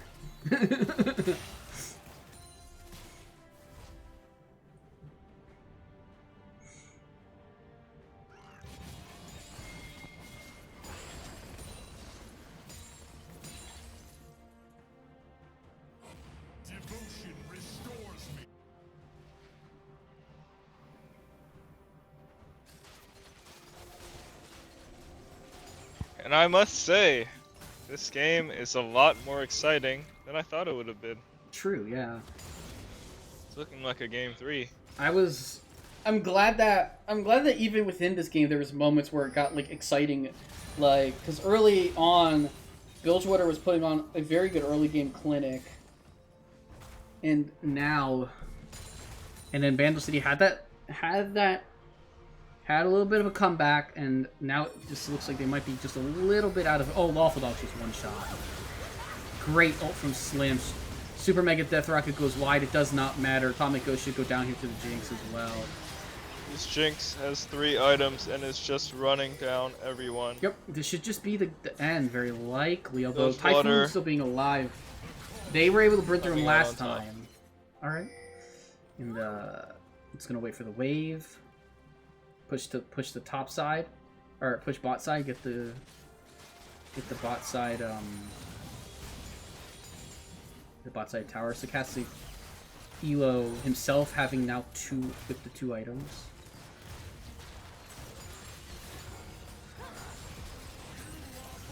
One tower left. Garen's Demolish proc hasn't even gone off yet. Sarcastic Elo goes down to the Talia. Jinx goes down to the Malphite. And it looks like Icy Infusion just wants to end the game here as Garen. And that Veigar just decimating Icy Infusion. All the kills there going to the Malphite. None of them going to the other. Blue team's turret has been destroyed. None of them going to the Veigar. And as soon as this Talia starts getting her rock, yeah, she's just gone. She is zooming on that rock.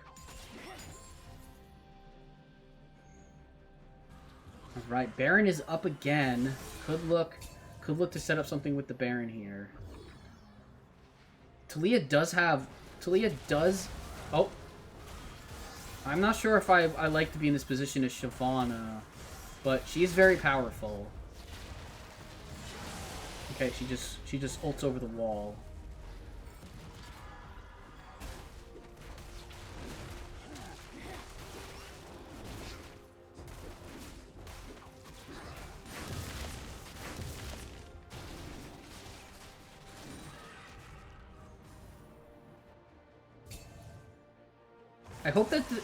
I would hope that Bilgewater doesn't just get caught on trying to get an end here through backdooring and does the correct play here, which is just going to Baron, turning on them if they come, and if they can get the Amumu here, it's pretty much all going to be confirmed here.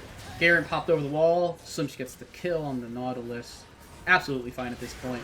Swaying run down by the Garen. Justice coming in. Onto Lawful Dog. Doesn't quite get the kill, but he goes down to a Garen Q. Rita's here. They should just now be able to turn into the laning going. And actually, Sarah's already there ending the game. Alright.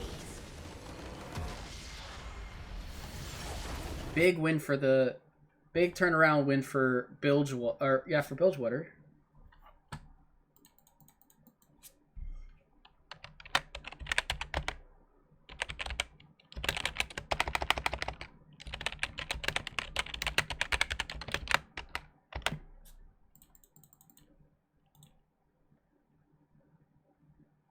All right, I will get the stats up here on the screen. Quite a convincing win. It was, yeah. Vagar's still doing the most damage in the game, but everybody on the side of Bilgewater, 20,000 damage besides Nautilus. So even damage distribution. That's very interesting to see. Doesn't happen all that often. But we're gonna have to switch over here. I will put the draft up on the screen to just show. True, a blue Ezreal and Blution. We have purple Talia.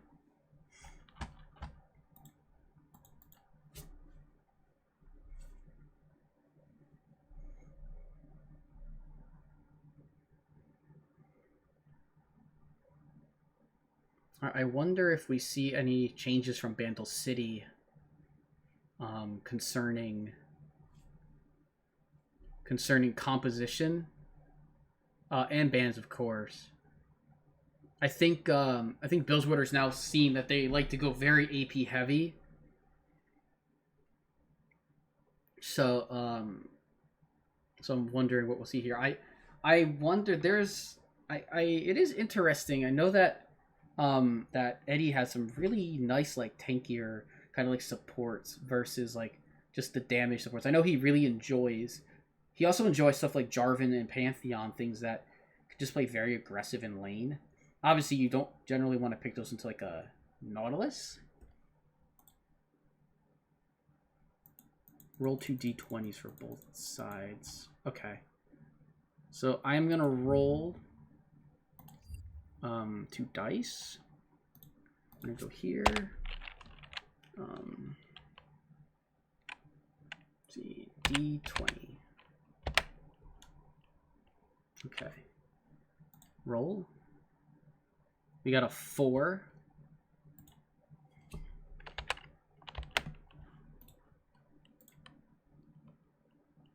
Oh, I rolled 2 4s.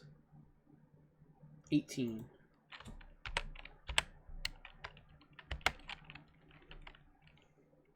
Oh, you know what?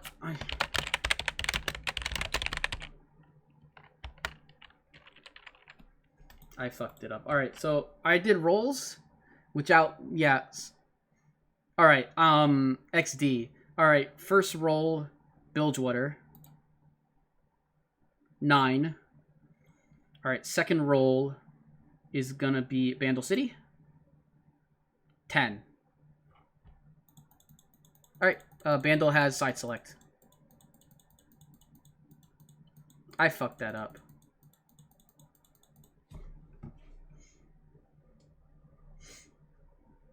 I closed my eyes and did it. So it was just literally the first team that came to my brain.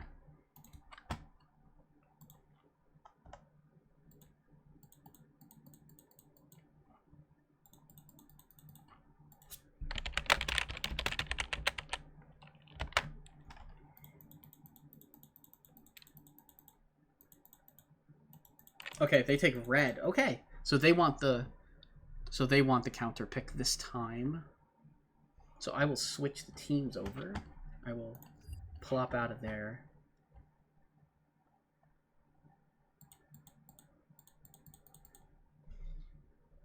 Okay.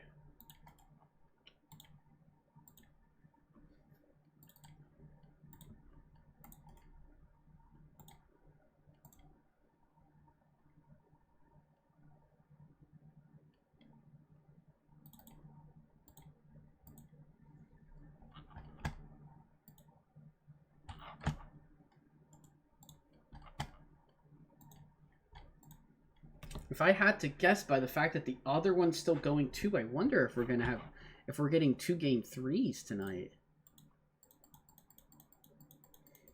It looks like there was a Dr. Mundo in the Chemtech.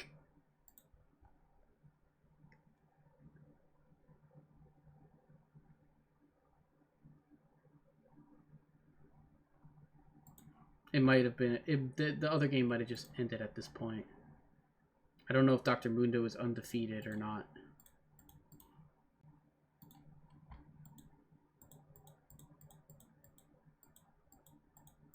Anyways.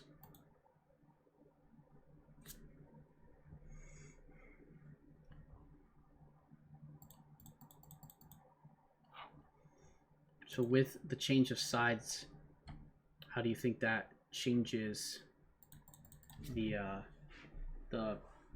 pick ban? I mean, obvious other than like Bandle City just gets to see get a counter pick. I wonder what we. I guess it would be first pick. What is the prio of? What is Bilgewater's prio?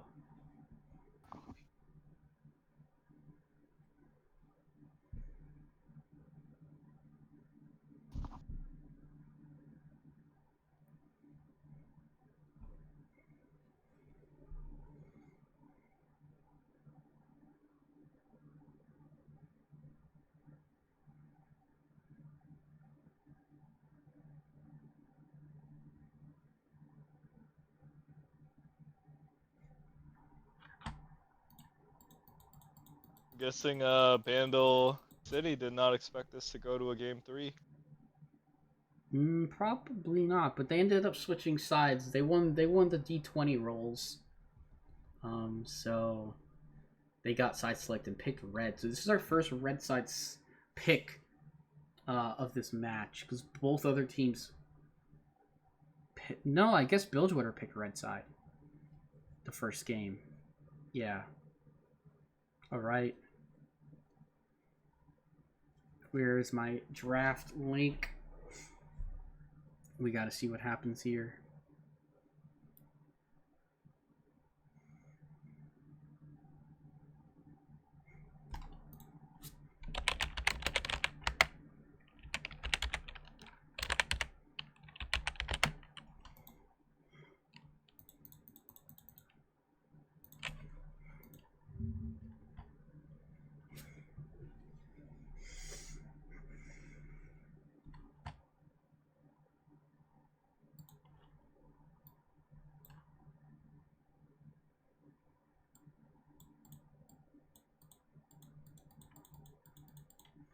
All right.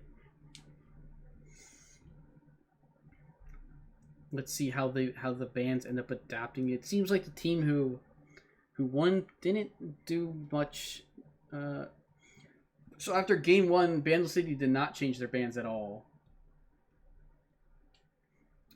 I would say that in Bandle City side, it was more of just drafting too much AP and the other team recognizing that.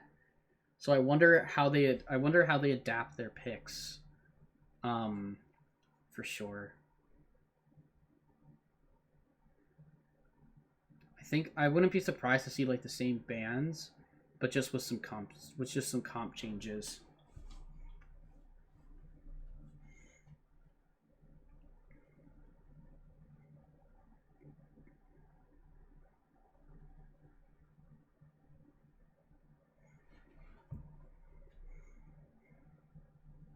Okay, yeah, so they opt off. So I think we're gonna see pretty much the same type of bans. Maybe they go off the Mordekaiser ban here. I'm not sure that it's a large issue. There's a Garen ban instead. Lawful Dog is saying the Bandle City is saying game respects game. And we're gonna pick the Caitlyn this time for Tahala. And so we do see that the Caitlyn was a contested pick. That the Caitlyn turns out to be a contested pick. So I wonder what Stochastic Elo, if he opts to go maybe for the Jinx this game like they did last game. A little bit of ADC trading. There is Jhin available if he really wants it. So another strong AD. Wouldn't be surprised to see it, but he's going to opt for the Jinx himself. And it is Caitlyn taken away. I'm surprised. Yeah. Now they're just gonna pick Jinx into it, I guess. I mean, same bands going through. Garen, Evelyn, Kane, I agree they weren't even playing Mordekaiser in the first place, even though Mordekaiser is a better answer to most tanks. There's the Jarvan. Are we seeing J4 support maybe? I know this is a favorite of Cam. This is a favorite of the chief exec is the Jarvan. It's just gonna be, and it might just be answered by the Naut. It is just answered by Nautilus. They might have expected with a Caitlyn that we're gonna see that we might see more of a range support, like a Nami or a Lux or something like that. But instead, it's the Nautilus.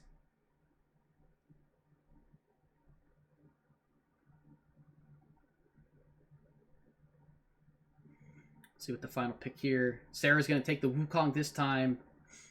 A little bit more AD already showing. Kong, good pick, and Jarvan. Mm-hmm. Dodge is EQ. You can help you out of the Cataclysm. Mm-hmm. Disrupt many Yeah, fights. for sure. Mm-hmm. I have a sneaking suspicion.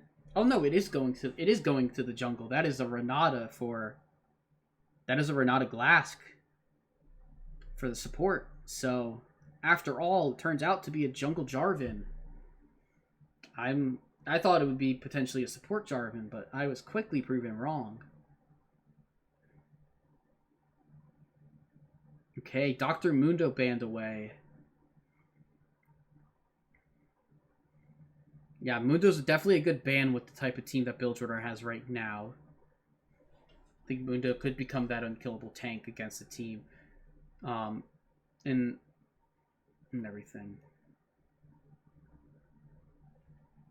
So this does mean that some lane here is gonna be blinded here, whether it's mid or bot.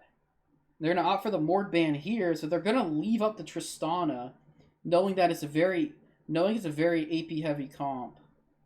Or very AD heavy comp. Not gonna worry about a Tristana pick here for the mid lane.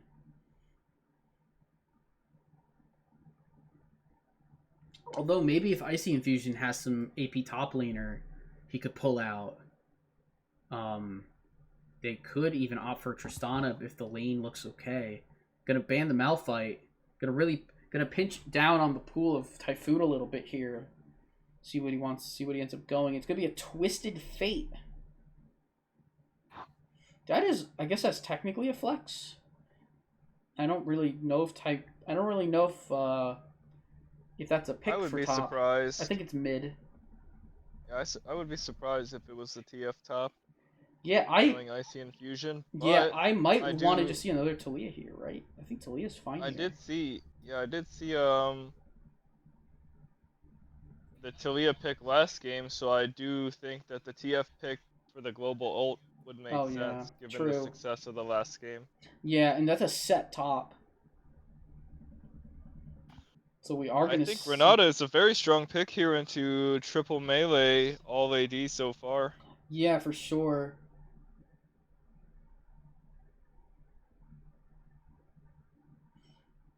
I kind of...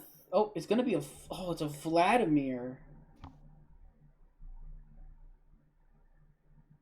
I wasn't sure if we would see something like a Vlad. I was more expecting a Talia. Especially because Talia can roam and skirmish with a Wukong. It is a TF mid, most likely, given the Renekton lock-in. Yes, for sure. Renekton does have that power W to break Set's Grit shield, and I think that I slightly favor Bandle City's draft. I can see that for sure. Yeah, I mean, Renata, a good hostile takeover will be devastating. I agree.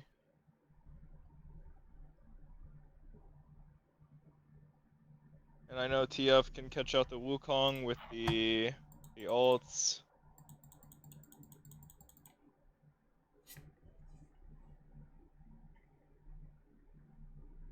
It's kind of interesting. Last game, Bandle City drafted all AP other than the AD carry. In this game, they pretty much draft all AD other than Twisted Fate. So now they are a very heavy AD heavy team comp rather than AP heavy. Yeah. Kong is a very good pick this game. Agreed, yeah.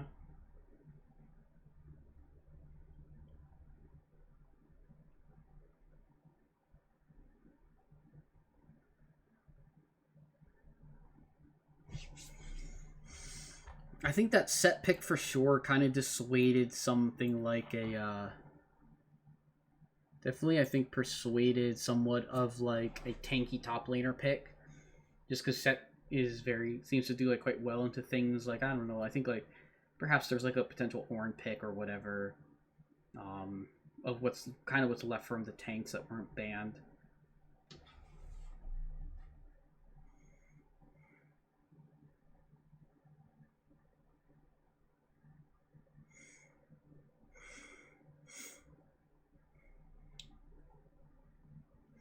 All right, all the A champions banned away from the side of Bilgewater in this run through.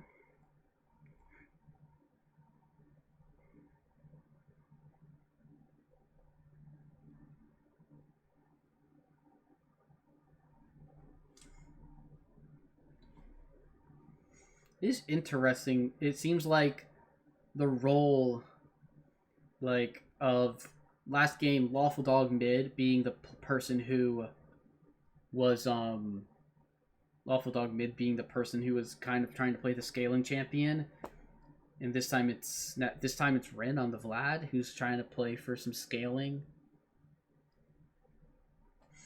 and TF is more of a mid game playmaker with his ultimate. Although nothing to say, I know that TF can deal quite a lot of damage in the late game as well, but he seems really I think he wants to be doing like level 6 stuff with his Jarvan to try and go to a lane and get a pick, whether it's bot lane or top.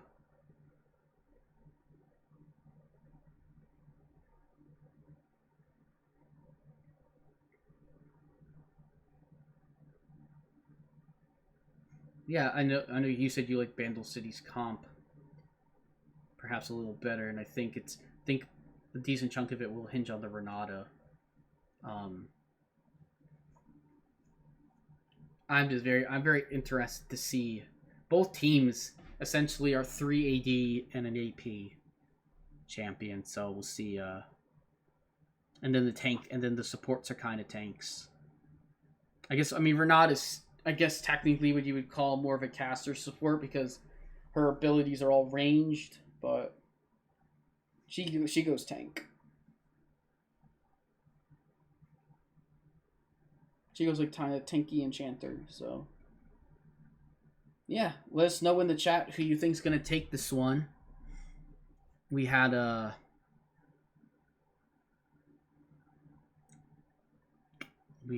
think this is probably looking at the drafts, I think this is very close.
Colonel Combo says let's just do GeoGuessr. Oh yeah, to see who gets side selection, to GeoGuessr, see who gets closest. Yeah, that's funny. You do it with a time limit. The game is getting underway. Mm-hmm.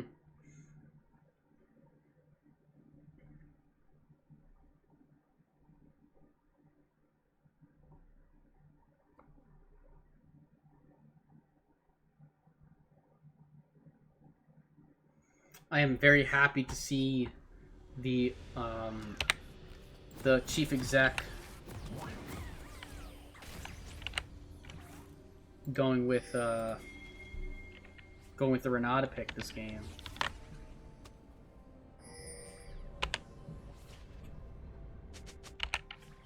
What time are you at? I am. Welcome to Summoner's Rift. Fast forward a little bit.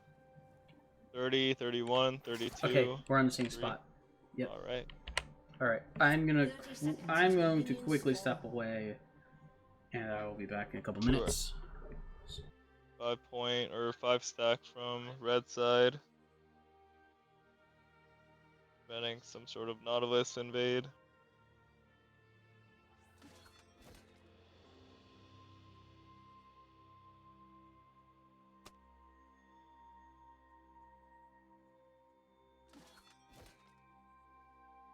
Minions have spawned.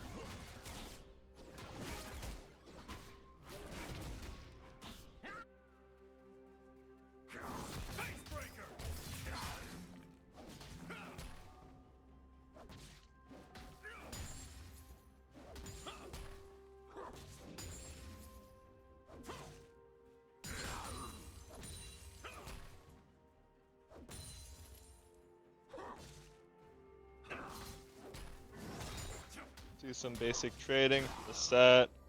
Necton doesn't quite have Fury yet, so the trade doesn't go as favored, but hits level 2 first. Conqueror procs. One more Q. Eyes open. Harass for moments with bait. I think this is honestly Renekton favorite matchup, even though set is looking very strong this patch. Okay. Renekton has a lot of ways to outplay set in the 1v1. The double E.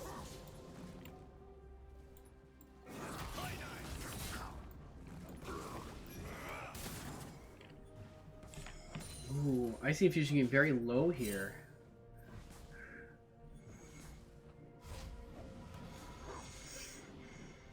Yeah.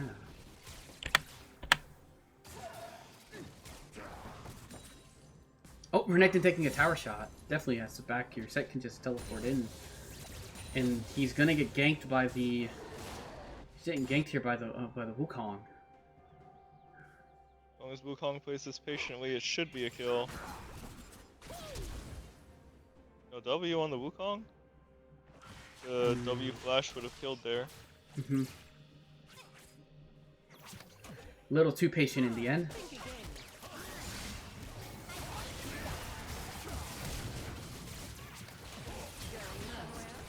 Meanwhile, first blood goes to the Jinx. Good gank by the Jarvan, able to be assisted by the Chompers there.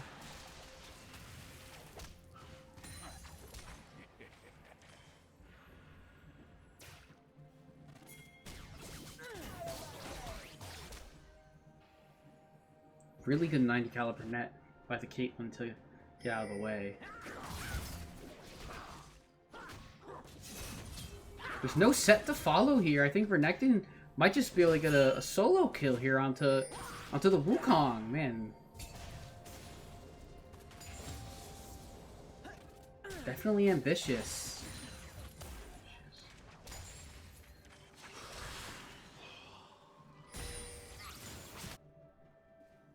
TF is using that range advantage to really get some damage. Blue card's doing the most, obviously. So good call. Looks like Jarvan's on the Wukong's Raptor camp. No knowledge from the Vladimir.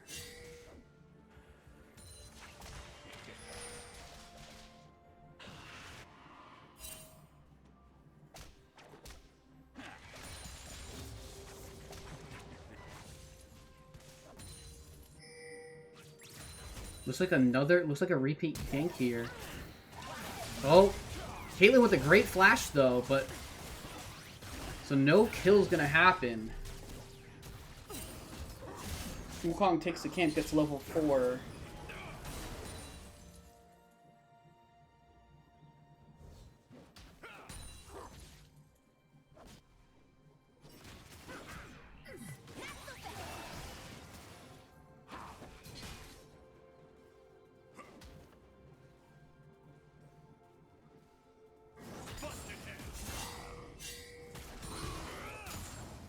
Really good trades from the set there to keep it even.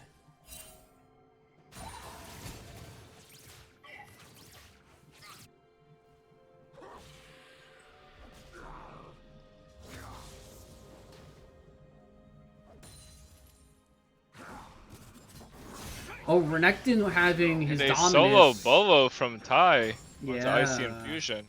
Yeah. No teleport from the set either, so Typhoon's free to take this plate and get out.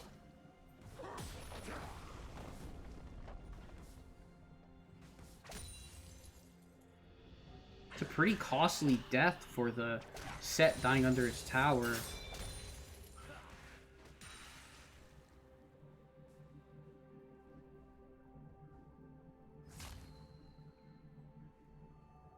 Set did complete his boots as Renekton went for a Warhammer plus and longsword. Grubs being started by the Wukong. Just gonna take one and leave. Interesting.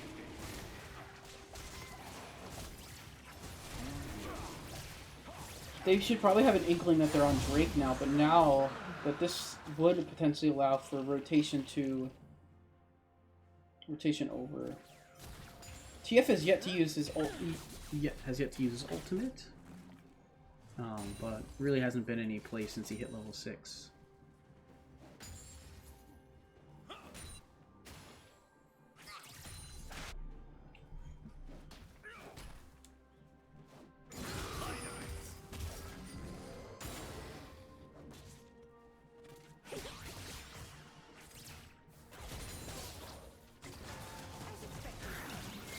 Oh, they're going for the. This They're is going Fade for. ulting bot. Nice CC chain. Jarvan EQ. Yeah. Dog gets the kill, and now it is 3-0 with a 2k gold lead. Vladimir gets the free farm mid. Drop the wave and deny some CS to Waffle Dog, but Sarah is rightfully punishing the topside jungle. But I just think top is winning. Jinx outscales. Looking a little bit grim for Bilgewater.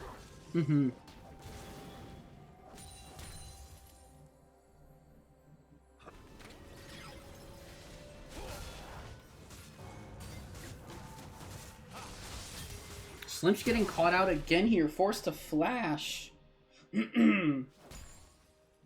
Just getting back to lane, and he does indeed. He's trying to stop J4's back, but honestly, this could just result in him dying to the J4. And there's the ultimate. Meanwhile, the response top lane is going to be a kill onto the Wukong. It goes to a kill on the Renekton. It goes to Wukong.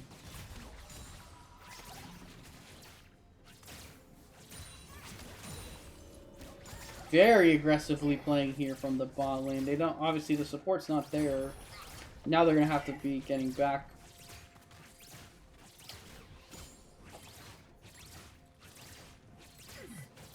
I think Vladimir is actually one of the few champs that can one-shot the Jinx without the Renata bailout really influencing too much. Yeah. Because the Vladimir will be able to stall with the pool at the end of the combo. So no return kill could even happen. Ooh. All in onto Waffle Dog here. I don't think there's the damage, but a lot of pressure.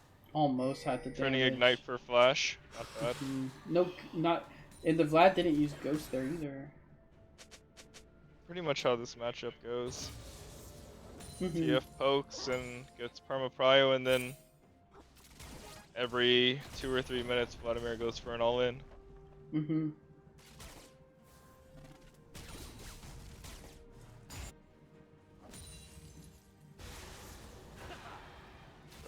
he wants Vladimir here, but I think the Q2 is coming up, so there's no opportunity to actually kill.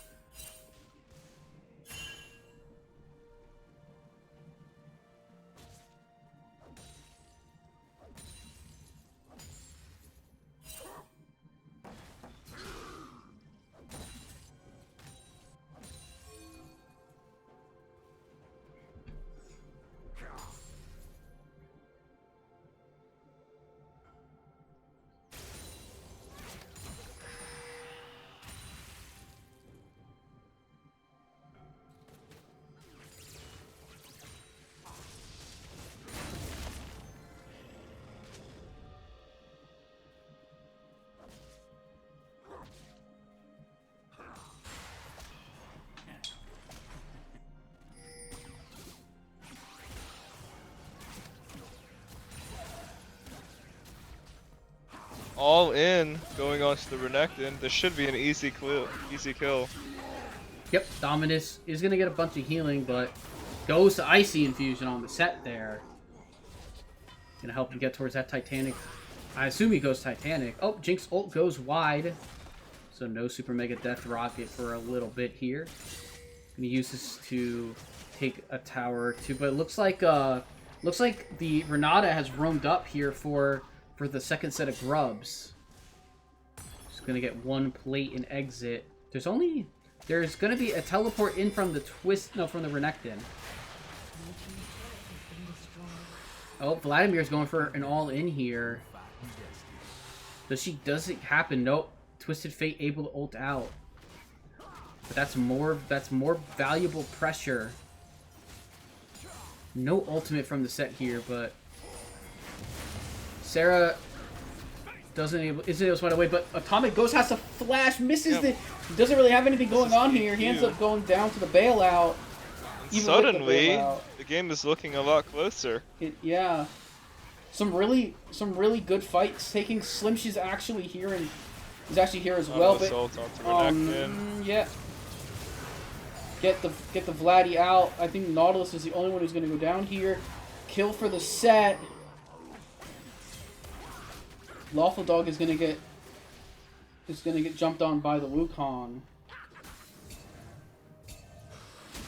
All in all, what was that? That was a 1-for-1 support for the Renekton. No, it was a 2-for-1 because the Atomic Ghost went down, and that's 4 grubs, which is all that Bilgewater actually needs. Oh. Satachastic Elo doing a great job getting some poke onto the Caitlyn.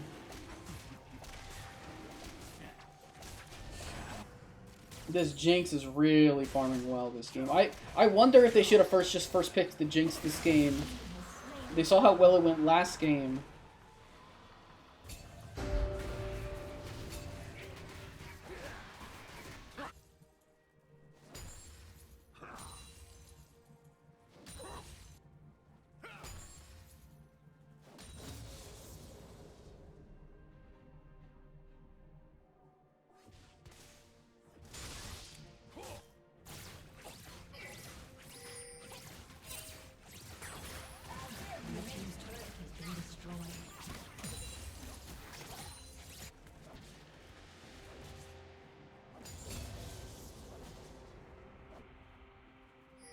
Completely different Caitlyn builds coming on both sides. Sahala opting for the IE rush. Yes. While Stochastic Evo would always go for opportunity.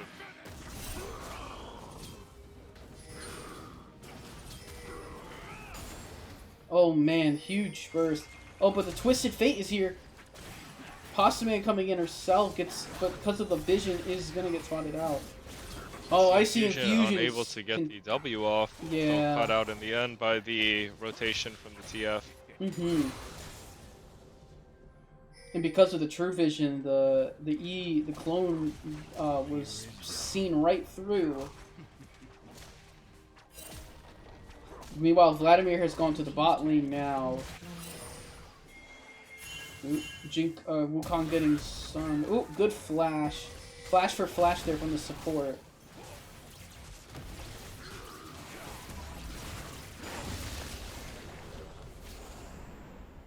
Absolutely fine here. Vladimir in theory, should be able to just take the tower here.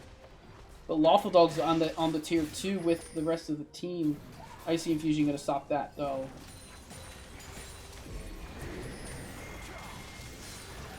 Rift Herald's gonna go in. And tower goes down. Slimsh flashing out again. Renata ultimate. Looking for some. Oh, great Nautilus ult there. That was a fantastic Nautilus ult. It was probably last mo before Slim should have died, essentially.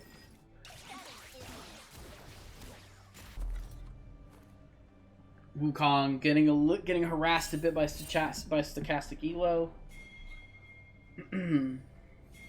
Jinx on 1.5 items, probably about 1100-ish gold.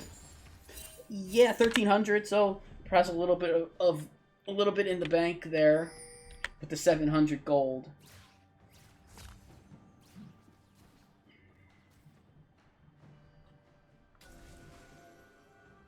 It does look like this Jinx looks like Jinx will be going for more of a PD or a Runon's build with the Zeal.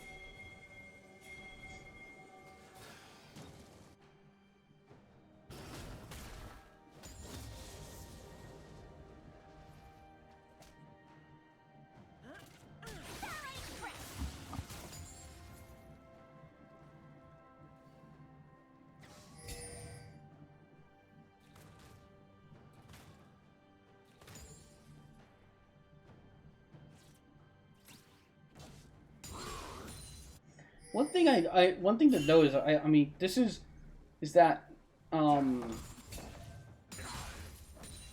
for Bilgewater, this is kind of like the weakest point for Caitlyn in a game, and Jinx has been ramping up pretty hard. It went back, bought boots now, and Jinx is kind of through her weakest part of the game. Obviously, Caitlyn does get stronger at some point during the game, but I wonder if it's just because Jinx gets so much stronger, how this will end up playing out. I mean, there is a large CS gap between the two players currently, favoring the Jinx, which kind of starts putting the clock on a little earlier.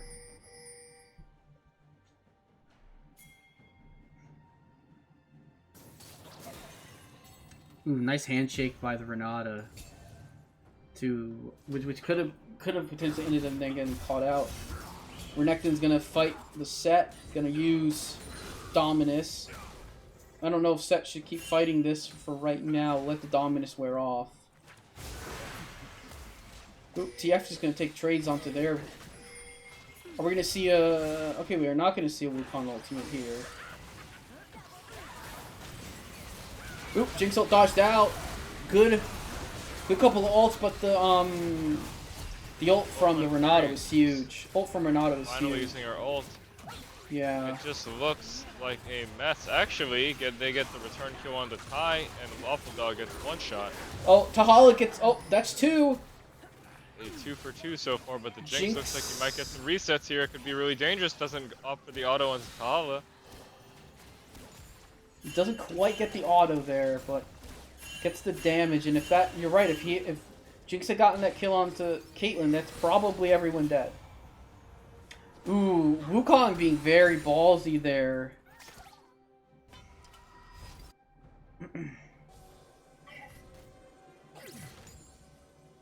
Dragon's still up, and with this Jinx, it should be pretty easy. The Jarvan already on the map. They are teleporting in with the Renekton. I think you just kind of have to give the third Drake and kind of go from there. I don't think there's any way you're going to catch him and get it. And then I don't know if a fight here is going to favor your team with Vladimir so low. So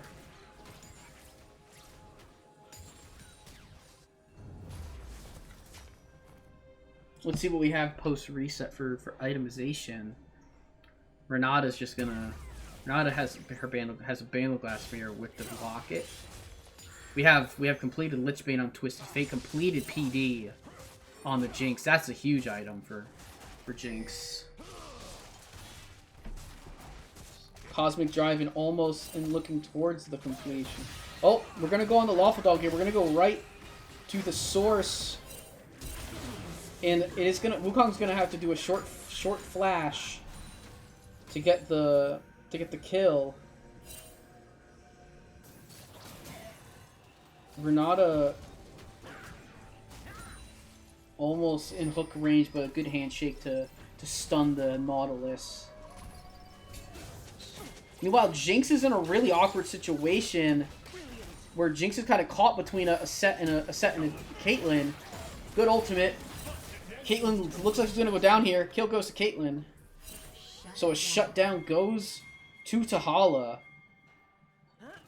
Really good rotation from Icy Infusion there, and unfortunately the Renata is not exactly able to step up in front of the set right now.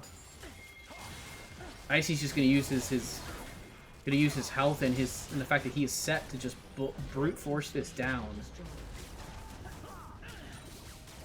So we're getting more even in the gold. It's under 2,000 gold lead now, where what was a 4,000 gold lead has now started ballooning the other way. Wukong silently 3-0-3, looking at a cleaver very soon.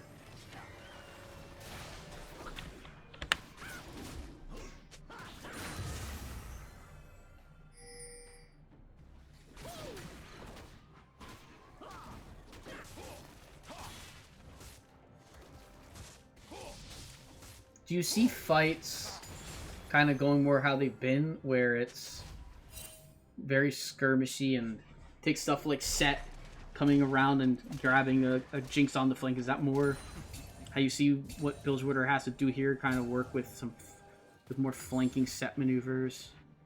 Or sure, yeah, I could totally see that. I mean, Set is a very low-range champion, so flanks are ideal. Yeah. Or you can just use the enemy front line to get onto the back line. True. Yeah. This game, I think he'd love to displace Renata, because Renata can do a lot of disruption on his own team.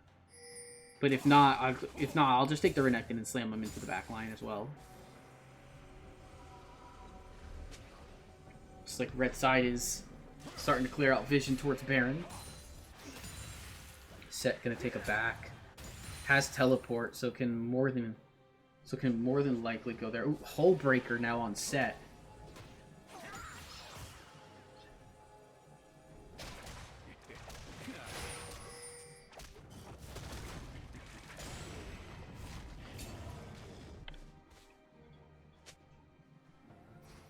Cleaver finish for the Wukong now.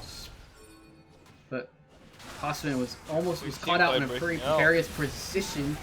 But Wukong's just going to do so much shred. Wukong gets in on the back line. Sacastikilo's running for his life. Huge win. Awful Dog wasn't even in that fight, but Icy Infusion got a huge ult off. Yeah. It just looks like Bandle City is getting a little bit outscaled, because the Jinx is not relevant. Yeah. Jinx got forced back out of that fight pretty quickly. That's a Baron.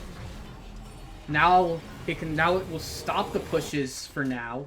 Vladimir opting to not back. Probably was trying to catch that Jinx out. But that's 2 towers in response for the Baron. So Baron and 3 kills for 2 towers. Lands just about even.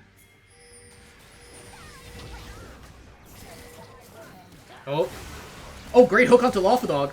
Forced to flash right away, unable to get stunned. Ooh, I think Vladimir went a little too deep there. Oh, little too much want. And now with Drake coming up, could this be the fight? Tahala's gonna get ported on. That's a death onto the Caitlyn. Icy Infusion is doing work on the backline with the Wukong, but everyone else, oh my gosh, great ultimate to keep Postman in place. Icy Infusion did have his ability. Oh my gosh, almost killed the Jinx. Barrier was forced out. But that's a huge team fight win for Bandle City. All the Barons are gone now. Holy moly. That is Mountain Soul for a team with a Jinx.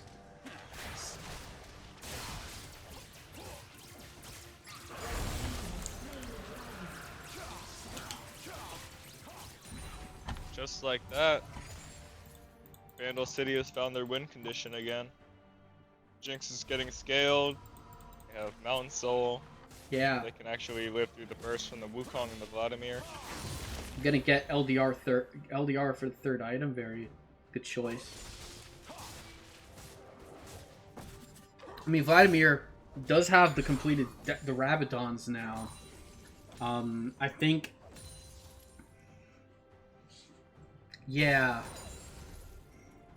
But the pool is uncool. The pool was used, I believe. Probably just a little too early. Needed to wait. If you're gonna start running into people and trying to force a fight.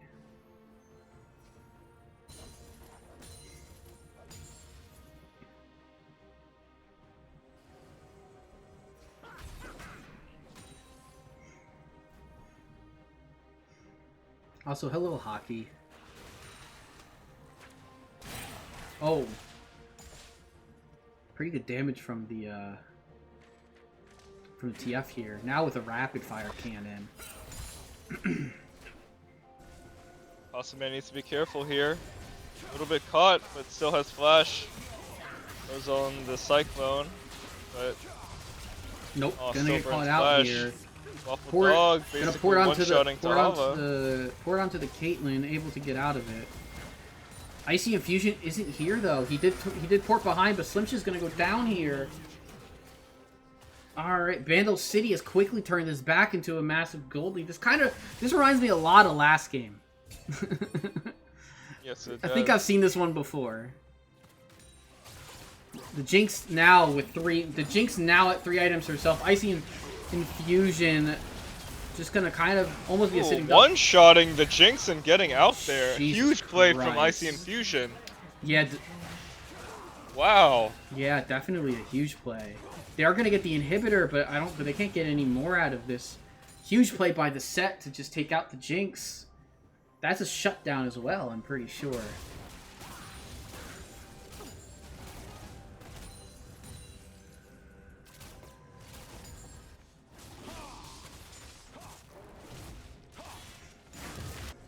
These copy pastas are out of this world.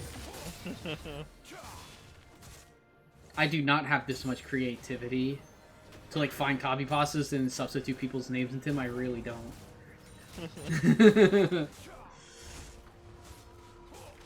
Yeah, they are something else. Yeah.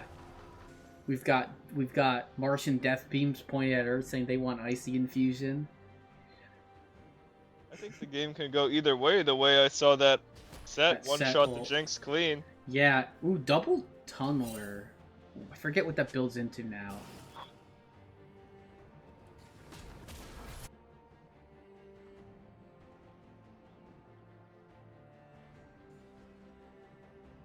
Looks like they're maybe trying to bait someone looking for that ward. But just gonna end up moving in for vision themselves. That's set with teleport.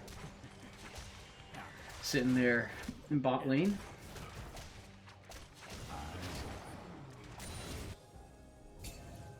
Only a 3.5k gold lead. Yeah. Vladimir now has 2.5 items, soon to finish the third.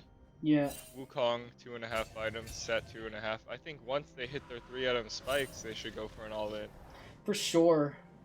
It does look. I mean, it looks like TF is getting closer and closer to his. Looks like TF is getting closer and closer to his fourth item.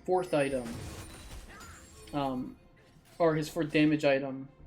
They're setting a trap, but they're sitting on a ward and they don't even know it. Fanatic gameplay. If I were the blue team, I would go for an all-in here. But they're getting the TP in from Lawful Dog. Yeah, and notably, Wukong wasn't there. Oh no. I see Infusion actually gonna go for an all-in here, I think. Boom. Nope, It's a he didn't. huge W off. Oh my god! What was that? But the port from Lawful Dog was so big, it just doesn't matter. It's a full wipe. And it is looking grim. Nope, the only person alive is For Pasta Man, Bilgewater. and they're just gonna send it straight mid. Pasta Man trying to get the rest of the wave, but there are too many creeps, and it's looking like GG.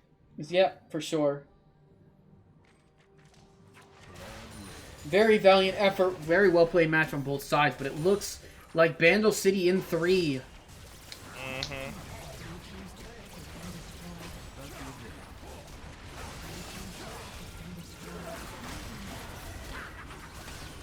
In a GG around for both teams. Looks like Chief Executive Edgar will take the win. Continuing his winning ways. We got damage charts up on the screen. We've got the MVP vote. Captains would like to step in here for a quick interview. Of course, yeah. Feel free to hop in. It's getting a bit late, but obviously we'll get everyone in and out pretty quick.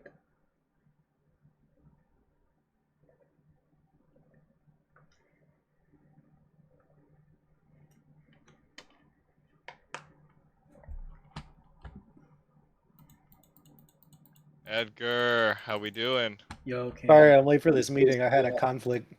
All Hi, good, all Sarah. good. Cam, Hi. Sarah, how's it going? That was a great set. I had fun. It was fun. Yeah. Mm-hmm. You Sarah, guys y'all feel did some like great- you so go on. Sarah, you did good. Y'all did some great piracy that series, and I appreciate that.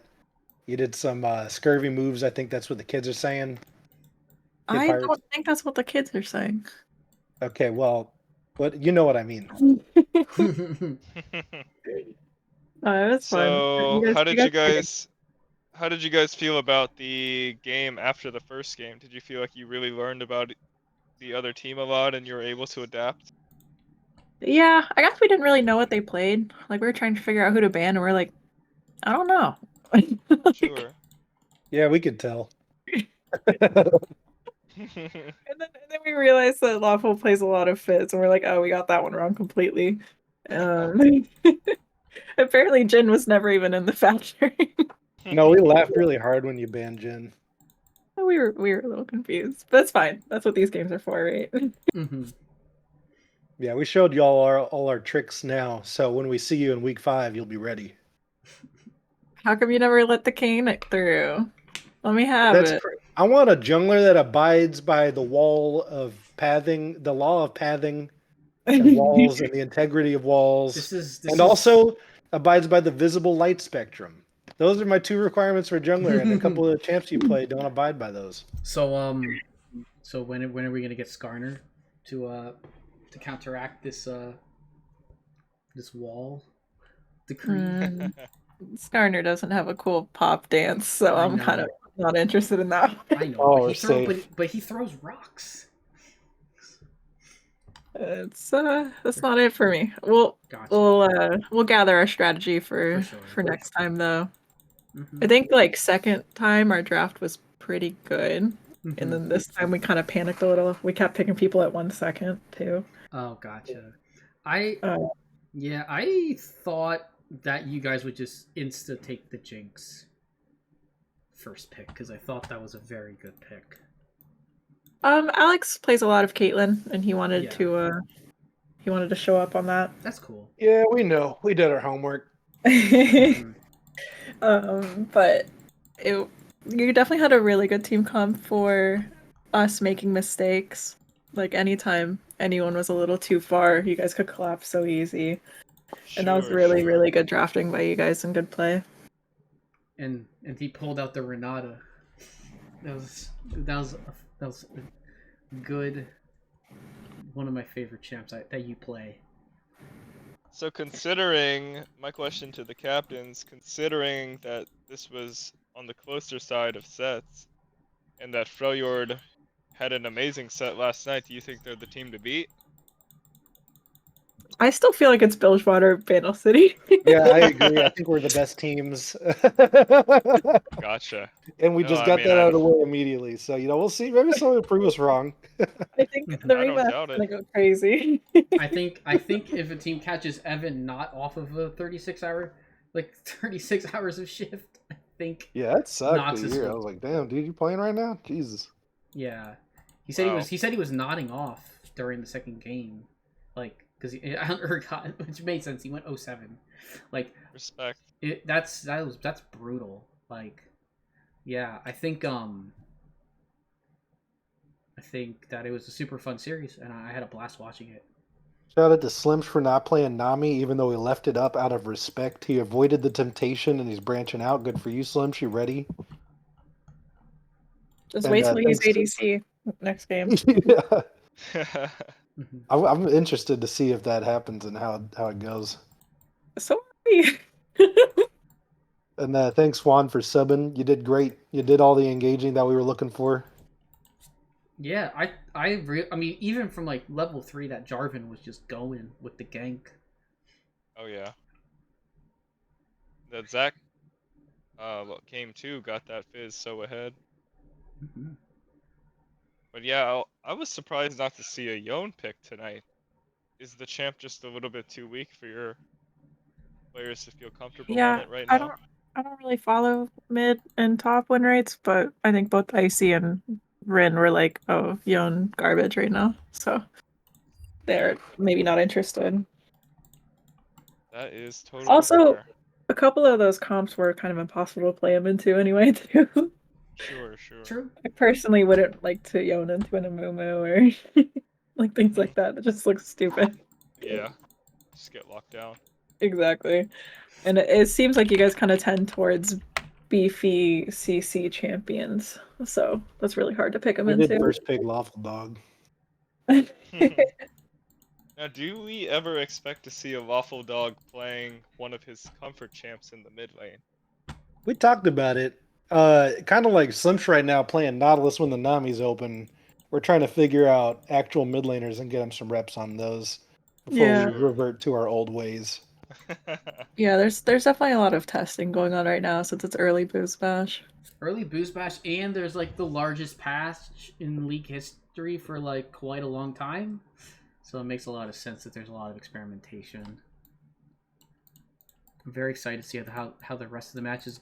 Well, I guess there's only one match left for the week, but it's been interesting to see how all the matches turned out this week. I'm just amazed that TF worked out so well when Lawful Dog locks his camera. The weirdest champion to pick for that. Yeah, I know. I think Xerath would be weirder. That shit would actually be That's ridiculous. Yeah. When I saw the J4 lock, man, I was praying and hoping it was a J4 support. Nah, not on the Nautilus. Maybe we played Nami. Yeah, you're right. Yeah, you would have to flexed. You probably could have flexed it if you saw not Nautilus. I like the Renata pick a lot. Yeah. Overall, and it turned out well. Yeah, I think I agree with Ren in comments. Lawful Dog MVP, not for the Fizz, but for the lock camera, Twisted Fate. Yeah. You didn't press spacebar a single time? My thing is that he got jumped on by the fact that he was able to get out of an engage by TF ulting. Like, I guess he just must have used. You must have. I don't have my map. I don't have map clicks because when I play ADC, I tend to map click and then I tend to like fuck up and die. But he must have used his map on TF to get out of the thing where he was like 10% HP. Thought he was just straight dead, but he got out with the ult. And to do it from lock camera, that's crazy. Mm-hmm. All right, I'm out of here. Shout out to Typhoon for talking shit to Icy the whole time. His shit talk game was mad and kept our spirits high. Especially when you ganked him, it just intensified that. And the Stochastic Elo for doing the big deeps on Jinx, baby. Let's go. What he said. Bye. All right, night Bye, Sarah. everyone. Night everyone. All right, that's gonna do it for us. We will see you tomorrow night on the main channel for Shurima versus Targon. All right. We'll see you then.